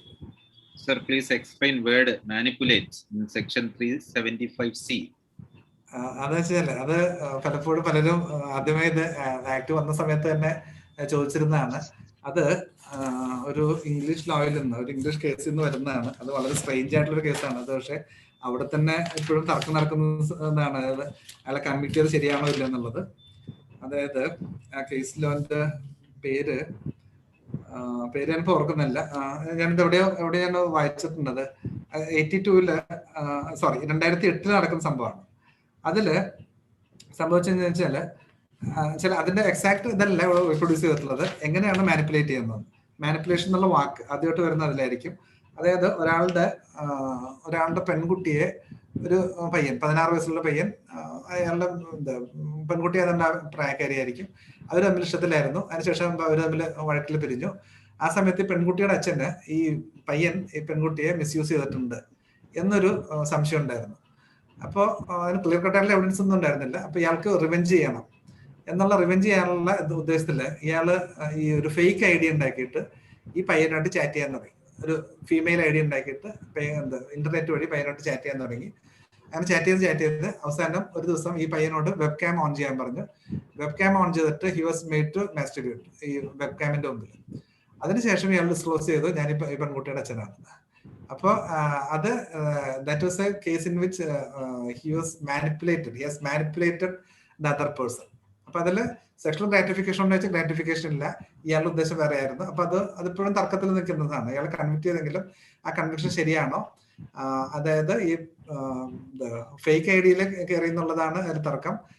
Actual I ഡിയിൽ ഒരു സ്ത്രീ ആയിരുന്നെങ്കിൽ അയാൾ അങ്ങനെ ചെയ്യുമായിരുന്നില്ല, ബോയ് അങ്ങനെ ചെയ്യുമായിരുന്നില്ല. അങ്ങനെയാണെന്നുണ്ടെങ്കിൽ ക്യാൻ ഹി ബി പ്രോസിക്യൂട്ടഡ്. അങ്ങനെ ധാരാളം തർക്കങ്ങളുണ്ട്. അപ്പൊ അതിൽ നിന്നൊക്കെയാണ് ഈ മാനിപ്പുലേറ്റ്സ് എന്നുള്ള വാക്ക് വരുന്നത്. പക്ഷെ അപ്പൊ അങ്ങനെ ഏത് തരത്തിൽ മാനിപ്പുലേറ്റ് ചെയ്ത് കഴിഞ്ഞാലും വേണമെങ്കിൽ ഒഫൻസ് വരാം. പക്ഷെ സിയിലേക്ക് വരുമ്പോൾ വളരെ ക്യൂരിയസ് ആയിട്ടുള്ളൊരു പ്രശ്നം എന്ന് വെച്ച് കഴിഞ്ഞാല് അതിന്റെ വേർഡിങ്സ് വെച്ച് നോക്കുമ്പോൾ ഒരു കുട്ടിയുടെ കൈ എടുത്തിട്ട് ചെവിയിലിട്ടാലും ഒഫൻസ് വരും, റേപ്പ് വരും. ആ തരത്തിലാണ് ഡ്രാഫ്റ്റ് ചെയ്തത്. അതൊരു ബാഡ്ലി ഡ്രാഫ്റ്റഡ് ആണെന്ന് വേണമെങ്കിൽ പറയാം. കാരണം വെച്ച് കഴിഞ്ഞാല് manipulates any part of the body of a woman. അപ്പൊ ആ വുമന്റെ തന്നെ ഫിംഗർ ആണെന്നിരിക്കുക. So as to cause penetration in to the vagina, urethra, anus. അപ്പൊ അത് ആ 3 ഓർഫിക്സ് ഒഴിവാക്കി ഇൻക്ലൂഡ് ചെയ്തു. Or any part of the body. ഈ 3 അല്ലാത്ത ഓർഫിക് എന്ന് പറയുന്നത് വാജിന അല്ല, യുറെത്ര അല്ല, ഏനസ് അല്ല. ഇത് 3 അല്ലാത്ത ഏതെങ്കിലും ഓർഫിക്കിൽ ഇൻസർട്ട് ചെയ്താൽ ബാക്കിയുള്ള മൂക്കും ചെവിയാണ് അല്ലെ. മൂക്കും ചെവിയും വായും ഉണ്ട്. അപ്പൊ മൂക്കിലോ ചെവിയിലോ വായിലോ ആ കുട്ടിയുടെ കൈ എടുത്തിട്ട് ആ കുട്ടിയുടെ തന്നെ ചെവിയിൽ ഇട്ട് കഴിഞ്ഞാല് that may amount to rape. body of such woman or makes her to do so with him or any other person. അപ്പൊ അതിൽ ഉദ്ദേശിക്കുന്നത് ഇതായിരിക്കാം, അല്ല or any other part of the body വരുമ്പോഴാണ് കുഴപ്പം വരുന്നത്. അതായത് ഒരു പെൺകുട്ടിയുടെ ഫിംഗർ കൊണ്ട് ആ പെൺകുട്ടിയുടെ തന്നെ വാജിനയിൽ ഇൻസെർട്ട് ചെയ്ത് കഴിഞ്ഞാൽ that may amount to rape. അതിൽ സംശയമില്ല. Because he is getting sexual pleasure by inserting that woman's hand into the vagina of that woman. അങ്ങനെയാണെങ്കിൽ he may be getting sexual gratification. അങ്ങനെയാണെങ്കിൽ ഒഫൻസ് വരും. പക്ഷെ അതിൽ പ്രോബ്ലം എന്ന് വെച്ചാൽ or any part of body വന്നപ്പോഴാണ്. ഈ 3 ഓർഫിക്കും അല്ലാണ്ട് വേറെ ഇൻസെർഷൻസും കൂടി ഇൻക്ലൂഡ് ചെയ്തു. ബാക്കിയുള്ള ഓർഫിക്സ് എന്ന് പറഞ്ഞാൽ മൂക്കും ചെവിയും വായുവാണ്. അപ്പൊ ഒരു പെൺകുട്ടിയുടെ വിരൽ പിടിച്ചിട്ട് ആ കുട്ടിയുടെ ചെവിയിൽ ഇട്ടാലും റേപ്പ് വരും. That will B against the concept of rape. അത് അതുപോലെ എല്ലാവരും പലരും ചോദിച്ചിരുന്ന സംശയമാണ്, എന്തുകൊണ്ടാണ് സി അങ്ങനെ ഡ്രാഫ്റ്റ് ചെയ്തിട്ടുള്ളത്. അത് പറഞ്ഞ പോലെ ചില ഇംഗ്ലീഷ് കേസുകളിൽ നിന്ന് പറഞ്ഞിട്ടുള്ള മാനിപ്പുലേറ്റ്സ് എന്നുള്ള വാക്ക് ഇതിലേക്ക് നമ്മൾ അഡോപ്റ്റ് ചെയ്തതാണ്. പക്ഷെ 2003 ആക്ടില് സെക്ഷൽ ഒഫൻസസ് ആക്ട് അവിടെ അതിങ്ങനെ കറസ്പോണ്ടിങ് ആയിട്ടൊരു വാക്ക് അവിടെ കാണുന്നില്ല. UK ലോയിൽ കാണുന്നില്ല. അതെങ്ങനെയാണ് നമ്മൾക്കത് കിട്ടിയെന്നുള്ളത് അറിയില്ല. Sir, defenses available in the prosecution of rape. How to prove the innocence in the prosecution for rape? Depends upon the facts. അല്ല, കൺസെന്റിലായിരുന്നു സാധാരണ തർക്കം.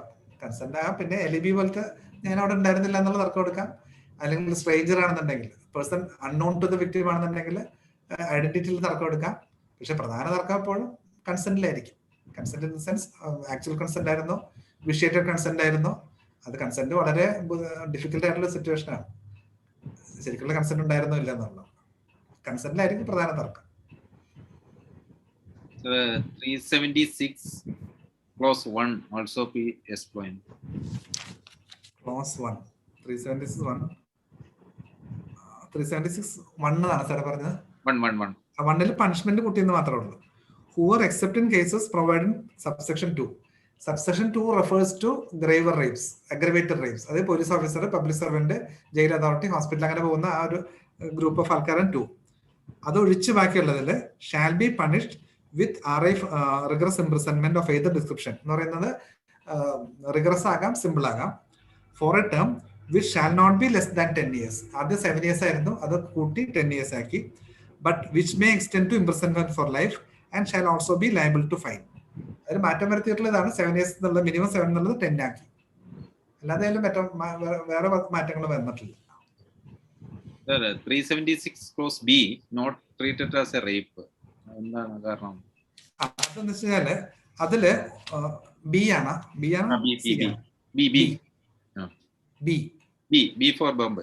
B sexual intercourse by husband upon his wife during separation. എന്തുകൊണ്ടാണ് rape എന്നുള്ള വാക്ക് ഉപയോഗിച്ചിട്ടുള്ളതെന്നായിരിക്കും സംശയം. എന്നുവെച്ചാൽ അതില് നേരത്തെ പറഞ്ഞല്ലേ, റേപ്പ് എന്നുള്ളതില് ഒരു വില്ലിനെതിരെയോ കൺസെന്റിനെതിരെയോ ഉള്ള ഒരു ആക്ട് ആണ് കൺവെൻഷനൽ ആയിട്ട് നമ്മൾ റേപ്പ് എന്നുള്ള വാക്കുകൊണ്ട് ഉദ്ദേശിക്കുന്നത്. പക്ഷെ at the time of marriage അതിന്റെ ബേസിക് കൺസെപ്റ്റ് അതാണ്. മാരേജ് നടക്കുന്ന സമയത്ത് ആ വില്ലും കൺസെന്റും കൊടുത്തു കഴിഞ്ഞു എന്നുള്ളതാണ്. Until it is separated by a decree, ഒന്നെങ്കിൽ പേപ്പൽ ഡിഗ്രി, അതായത് പള്ളി വഴിയോ അല്ലെങ്കിൽ കോടതി വഴിയോ സെപ്പറേറ്റ് ചെയ്യുന്നത് വരെ ആ ആദ്യം കൊടുത്ത വിവാഹത്തിന് കൊടുക്കുന്ന കൺസെന്റ്, അതാണ് ഞാൻ ആദ്യം പറഞ്ഞത്. ഈ മനസ്സമ്മതം എന്ന് പറയുന്ന ഒരു പരിപാടിയുണ്ട്. ഇതെല്ലാം ഈ ക്രിസ്ത്യൻ ടീച്ചിങ്ങുമായിട്ട് ബന്ധപ്പെട്ട്, പേപ്പൽ ടീച്ചിങ്ങുമായിട്ട് ബന്ധപ്പെട്ടാണ് നിയമങ്ങൾ വന്നത്. അതുകൊണ്ടാണ് ഏതാണ്ട് 1600-കളിലൊക്കെ ഇംഗ്ലീഷ് ചർച്ചിന്റെ ഇമ്പാക്ട് വളരെ അധികമായിരുന്നു ലോ മേക്കിങ്ങിൽ. ഇപ്പോഴും ഉണ്ട്, ഇപ്പോഴും ചർച്ചിന്റെ ഇമ്പാക്ട് വളരെ അധികം ഉണ്ട് ഇംഗ്ലണ്ടിൽ. അപ്പൊ അതിൽ നിന്ന് കൺസെപ്റ്റ് എന്ന് വെച്ചാല് അതാണ് ദൈവം യോജിപ്പിച്ചത് മനുഷ്യൻ വേർപെടുത്താതിരിക്കട്ടെ. ഇന്ത്യൻ ഡിവോഴ്സ് ആക്ടിൽ നോക്കിയാൽ അറിയാം, ഈ അടുത്ത കാലം വരെ അമെന്റ്മെന്റ് വരുന്നതിന് മുമ്പ് അഡൾട്ടറി ഇല്ലാതെ ഒരു ഗ്രൗണ്ടും എന്തിന്റെ കൂടെയാണെങ്കിലും കപ്പിൾഡ് വിത്ത് അഡൾട്ടറി ആയിരുന്നു. മേ ബി സോഡോമി ഒഴിച്ച് ബാക്കിയെല്ലാം കപ്പിൾഡ് വിത്ത് അഡൾട്ടറി ആയിരുന്നു. അത്തരം സീരിയസ് ആയിട്ടുള്ള ഒരു ഒഫൻസ് ഇല്ലാതെ ഒരു തരത്തിലും വിവാഹബന്ധം വേർപെടുത്താനും സമ്മതിക്കില്ലായിരുന്നു. അപ്പൊ അതുകൊണ്ട് ആദ്യമേ വിവാഹത്തിന് കൊടുക്കുന്ന കൺസെന്റ് എന്ന് പറയുന്നത് ആ consent will be there until there either by separation of degree വഴിയുള്ള സെപ്പറേഷനോ ഓർ ബൈ ഡെത്ത്. ഇത് പോകുന്നത് വരെ, മരിച്ചു പോകുന്നത് വരെ, അല്ലെങ്കിൽ പള്ളിയോ കോടതിയോ വേർപെടുത്തുന്നത് വരെ ആ കൺസെന്റ് ഇസ് ദെയർ. അതുകൊണ്ടാണ് കൺസെന്റും വില്ലും ഉണ്ടെന്നുള്ള ധാരണയിലാണ് പ്രൊസീഡ് ചെയ്യുന്നത്. അതുകൊണ്ടാണ് അവിടെ റേപ്പ് എന്നുള്ള വാക്ക് വരാത്തത്. പക്ഷെ ഇപ്പൊ പെർമിറ്റ് ചെയ്യുന്നുണ്ട്, പ്രത്യേകിച്ച് 91 ശേഷം ഇന്റർനാഷണൽ സെനാരിയോയിൽ തന്നെ അതിൽ മാറ്റങ്ങൾ വന്നു. ഹൗസ് ഓഫ് ലോർഡ്സ് അത് ഹസ്ബൻഡിന്റെ പ്രിവിലേജ് എടുത്തു കളഞ്ഞു. Sir, absence of medical certificate in the rape cases and the role of medical evidence and its relevancy. ചില മെഡിക്കൽ എവിഡൻസ് ഉണ്ടെങ്കിൽ ഒരു കൊറാബറേറ്റീവ് പീസ് മാത്രമേ ഉള്ളൂ. പക്ഷെ എല്ലാ കേസിലും മെഡിക്കൽ എവിഡൻസ് വേണം നിർബന്ധമില്ല. മെഡിക്കൽ എവിഡൻസ് ഉണ്ടെങ്കിൽ കൊറാബറേറ്റ് ചെയ്യാം, ഇല്ലാന്നുണ്ടെങ്കിൽ ഇല്ലാത്ത എത്രയോ കേസുകളുണ്ട്, പ്രത്യേകിച്ച് ഡിലേഡ് റിപ്പോർട്ടിംഗ്. ഇപ്പൊ കാണുന്ന മിക്കവാറും പുതിയതായിട്ട് വരുന്ന ഒരുപാട് കേസുകൾ ഡിലേഡ് റിപ്പോർട്ടിംഗ് ആണ്. അപ്പൊ absolutely no chance for medical evidence. അപ്പൊ അതുകൊണ്ട് മെഡിക്കൽ എവിഡൻസ് ഒരു അതിന്റെ ക്രൈറ്റീരിയ ആയിട്ട് കൂട്ടാൻ പറ്റില്ല. പക്ഷെ immediately after the incident report ചെയ്യാണ്, വയലന്റ് ആയിട്ടുള്ള ആക്ടുകൾ പറയാണ്, പക്ഷെ മെഡിക്കൽ എവിഡൻസ് കാണുന്നില്ല. അങ്ങനെയൊക്കെ ആണെന്നുണ്ടെങ്കിൽ it may create a doubt. അത്രേ പറയാൻ പറ്റുള്ളൂ. Long question.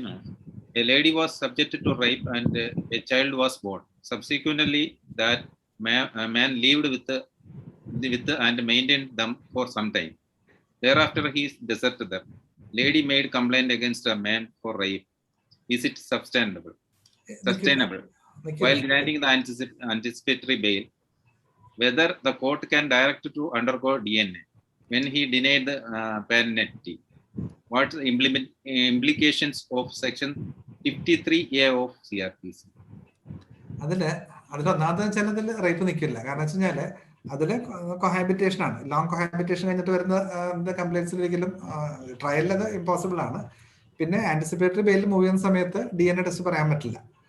ചിലതിൽ യാതൊരു സംശയമില്ല, അങ്ങനെ ഡയറക്റ്റ് ചെയ്യാൻ പറ്റില്ല. ചില കോടതിയല്ല evidence, it is for the investigating officer to collect evidence. അതിന് പറയാൻ പറ്റില്ല. പക്ഷെ DNA പറഞ്ഞാലും ഇയാൾക്കൊണ്ട് റെസിസ്റ്റ് ചെയ്യാം. DNA കൊടുക്കാൻ പറ്റില്ല എന്ന് പറയാം. പക്ഷെ ഇപ്പോൾ അഡ്വേഴ്സ് ഇൻഫ്ലുവൻസ് ഡ്രോ ചെയ്യും, അതിൽ സംശയമില്ല. DNA പോകില്ല എന്ന് പറഞ്ഞാൽ അഡ്വേഴ്സ് ഇൻഫ്ലുവൻസ് ഡ്രോ ചെയ്യും. പക്ഷെ അതുകൊണ്ട് അതിൽ പെറ്റേണിറ്റി പ്രൂവ് ചെയ്ത് കഴിഞ്ഞാലും റേപ്പ് പ്രൂവ് ചെയ്യാൻ പറ്റുമെന്ന് എനിക്ക് തോന്നുന്നില്ല കോഹാബിറ്റേഷന് ശേഷം. Question. Recently recalled some orders passed by the High Court of Kerala of the order of quashing the FIR of 376 by some SC decisions. If the parties are settled and interested to quash, then why the court do so? എന്തുകൊണ്ടാ ചെയ്യുന്നതെന്നാ ചെയ്യാത്തതെന്നാ? അങ്ങനെ ചെയ്യുന്നത് എന്തുകൊണ്ടെന്നാണ്, പക്ഷെ ചെയ്യുന്നത് എന്തുകൊണ്ടാണെന്ന്. അതായത് ഇപ്പോഴത്തെ ഒരു നിലപാടെന്ന് വെച്ച് കഴിഞ്ഞാൽ വിവാഹം കഴിക്കുകയാണെന്നുണ്ടെങ്കിൽ അവർ തമ്മിൽ മാരേജ് നടത്തുകയാണെന്നുണ്ടെങ്കിൽ അത് ക്യാഷ് ചെയ്ത് കൊടുക്കാന്നുള്ളതാണ്. ചില ഇല്ലാന്നുണ്ടെങ്കിൽ കോടതിയിൽ വന്നിട്ട് ഹോസ്റ്റൈൽ ആവും, ഒരിക്കലും ട്രയലും പ്രൊസീഡ് ചെയ്യാൻ പറ്റില്ല. Absolutely no question of any convictions. ഇപ്പൊ കൺവിക്ഷൻ ഇല്ലാത്ത സിറ്റുവേഷനിൽ പിന്നെ അത് ഡ്രാഗ് ചെയ്യേണ്ട കാര്യമില്ല എന്നുള്ള നിലയ്ക്കാണ് ഇപ്പൊ ക്യാഷ് ചെയ്ത് കൊടുക്കുന്നത്.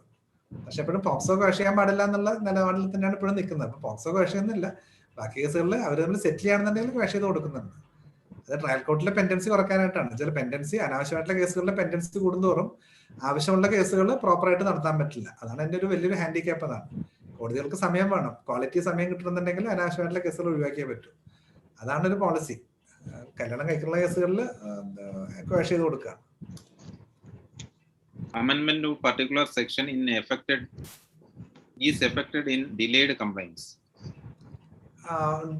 അങ്ങനെ പറയാൻ പറ്റില്ല. പക്ഷെ ഈ ഡൽഹി ഇൻസിഡന്റിന് ശേഷം നമ്പർ ഓഫ് റിപ്പോർട്ടിംഗ് കൂടിയിട്ടുന്നുള്ള ശരിയാണ്.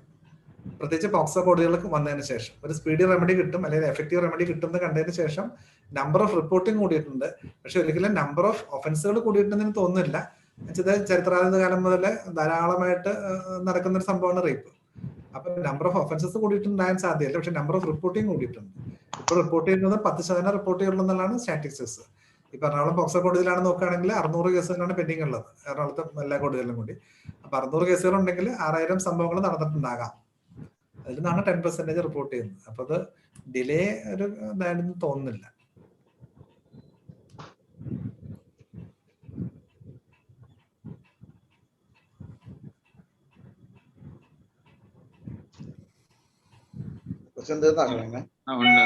Sir, 375 fourthly says giving consent to the lawfully married. Then what are the defense of accused person? Fourthly accused ആയിക്കൂടെ ഡിഫൻസ് എടുക്കാൻ പറ്റുന്ന വെച്ചാല് I also believe that she is my wife. അത് മാത്രമേ possibility ഉള്ളൂ. If the wife sticks on to her statement, ഇയാളാ എന്നെ deceive ചെയ്തു, എന്നെ പറഞ്ഞ് പറ്റിച്ചു എന്നൊരു സ്റ്റേറ്റ്മെന്റ് എടുക്കാൻ, ഒരു തർക്കം എടുക്കുകയാണെന്നുണ്ടെങ്കിൽ ആയിക്കോട്ടുള്ള പോസിബിലിറ്റി ഞാനും വിചാരിച്ചു ഇവര് എന്റെ വൈഫാണെന്ന്. അത് വെച്ചാൽ ആ കാലത്ത് മാത്രമേ അങ്ങനെ സംഭവിക്കാൻ സാധ്യതയുള്ളൂ. വെച്ചാൽ ഈ ചൈൽഡ് മാരേജ് ഉള്ള ധാരാളം ചൈൽഡ് മാരേജ് ഉള്ള സിറ്റുവേഷൻ ആണ്.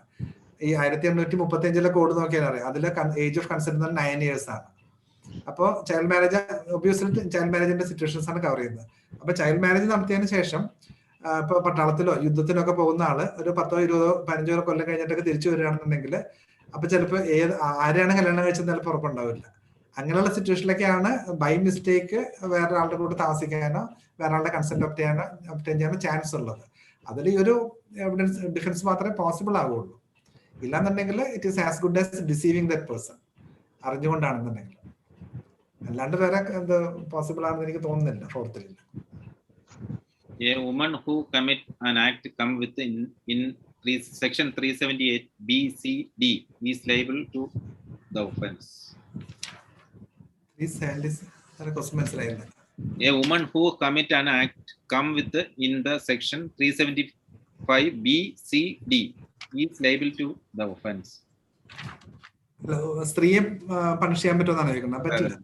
പറ്റില്ല. സ്ത്രീയെ പറ്റില്ല, പോക്സോയിൽ മാത്രമേ പറ്റുള്ളൂ. മൈനർ കുട്ടിയാണെങ്കിൽ മാത്രമേ പറ്റുള്ളൂ. മേജർ വുമൺ ആണെങ്കിൽ, മേജർ ആയിട്ടുള്ള ആളാണെങ്കിൽ സ്ത്രീയെ IPC പറ്റില്ല. കാരണം വെച്ചാൽ 375 സ്റ്റാർട്ട് ചെയ്താണ് എ മാൻ എന്ന് പറഞ്ഞ നടക്കുന്നത്. എ മാൻ, അപ്പൊ ആണിന് മാത്രമേ പറ്റുള്ളൂ, പെണ്ണിനെ പറ്റില്ല. പോക്സോയിൽ പറ്റും, ഇതിൽ പറ്റില്ല.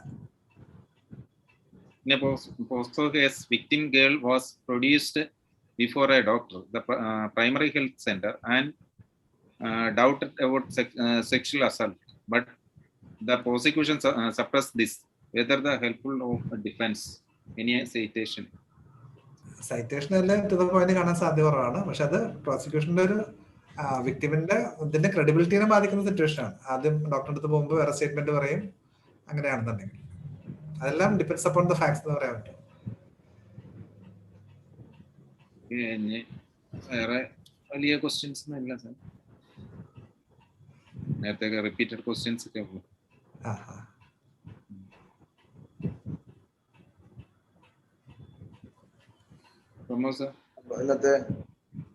ഇന്നത്തെ ക്ലാസ് നമുക്ക് അവസാനിപ്പിക്കാൻ സമയം ആയിട്ടുണ്ട്. Sir rape law in India വളരെ നന്നായി തന്നെ നമ്മുടെ മുമ്പിൽ അവതരിപ്പിക്കേണ്ടായി. അമെൻമെന്റിന് ശേഷമുള്ള സ്ഥിതിയും ഡൽഹി വിഷയത്തിന് ശേഷമാണ് മേജർ അമെൻമെന്റ്സ് ആ ഏരിയയിൽ വന്നതെന്നാണ് പ്രതീക്ഷിക്കുന്നത്, എന്നാണ് ഓർമ്മിക്കുന്നത്. അപ്പൊ അത്തരം കാര്യങ്ങളടക്കം എൻ്റെ ഹിസ്റ്റോറിക് ആസ്പെക്ട്സും എല്ലാം നമ്മുടെ മുമ്പ് സാറ് സൂചിപ്പിച്ചിട്ടുണ്ട്. എന്തായാലും നമുക്ക് വളരെ ജ്ഞാനപ്രദമായിട്ടുള്ള ഒരു ക്ലാസ്സാണ് സാറ് ഇന്നിപ്പോൾ നമുക്ക് പകർന്നു നൽകിയിട്ടുള്ളത്.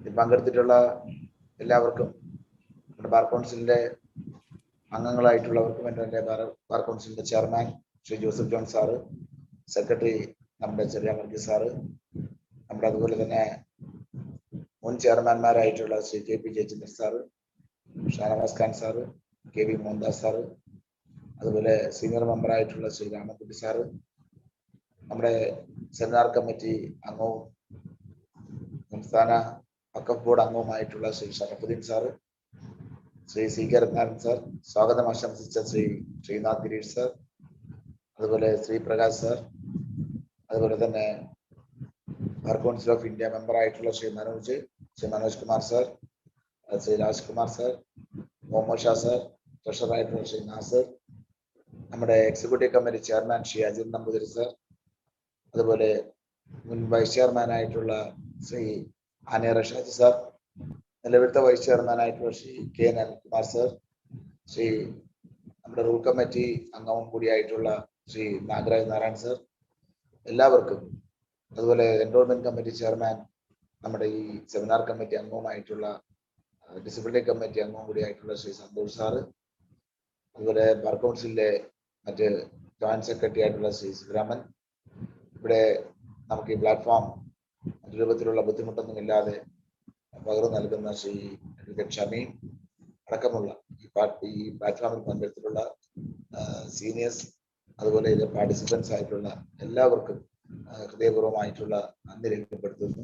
നാളെ ഇപ്പോൾ നമ്മുടെ ക്ലാസ് കൈകാര്യം ചെയ്യുന്നത് ഹരിഹരപുത്രൻ സാറാണ്, KS Hariharaputhran sir, advocate high court of Kerala sir. Execution of decrease and orders എന്ന ഏരിയയിലാണ് നാളത്തെ ക്ലാസ് കൈകാര്യം ചെയ്യുന്നത്. വെള്ളിയാഴ്ച KT ശങ്കർ സാറിന്റെ ക്ലാസ് ലിമിറ്റേഷൻ പാർട്ട് 2 ഉണ്ട്. അത് കഴിഞ്ഞ് ശനിയാഴ്ച നമ്മുടെ ഹൈക്കോടതിയിലെ തന്നെ അഡ്വക്കേറ്റ് പാർവതി സഞ്ജയ് മാഡം എടുക്കുന്നുണ്ട്. ഹിന്ദു മാരേജുമായി ബന്ധപ്പെട്ടുള്ള പോർഷനാണ് മാഡം കവർ ചെയ്യുന്നത്.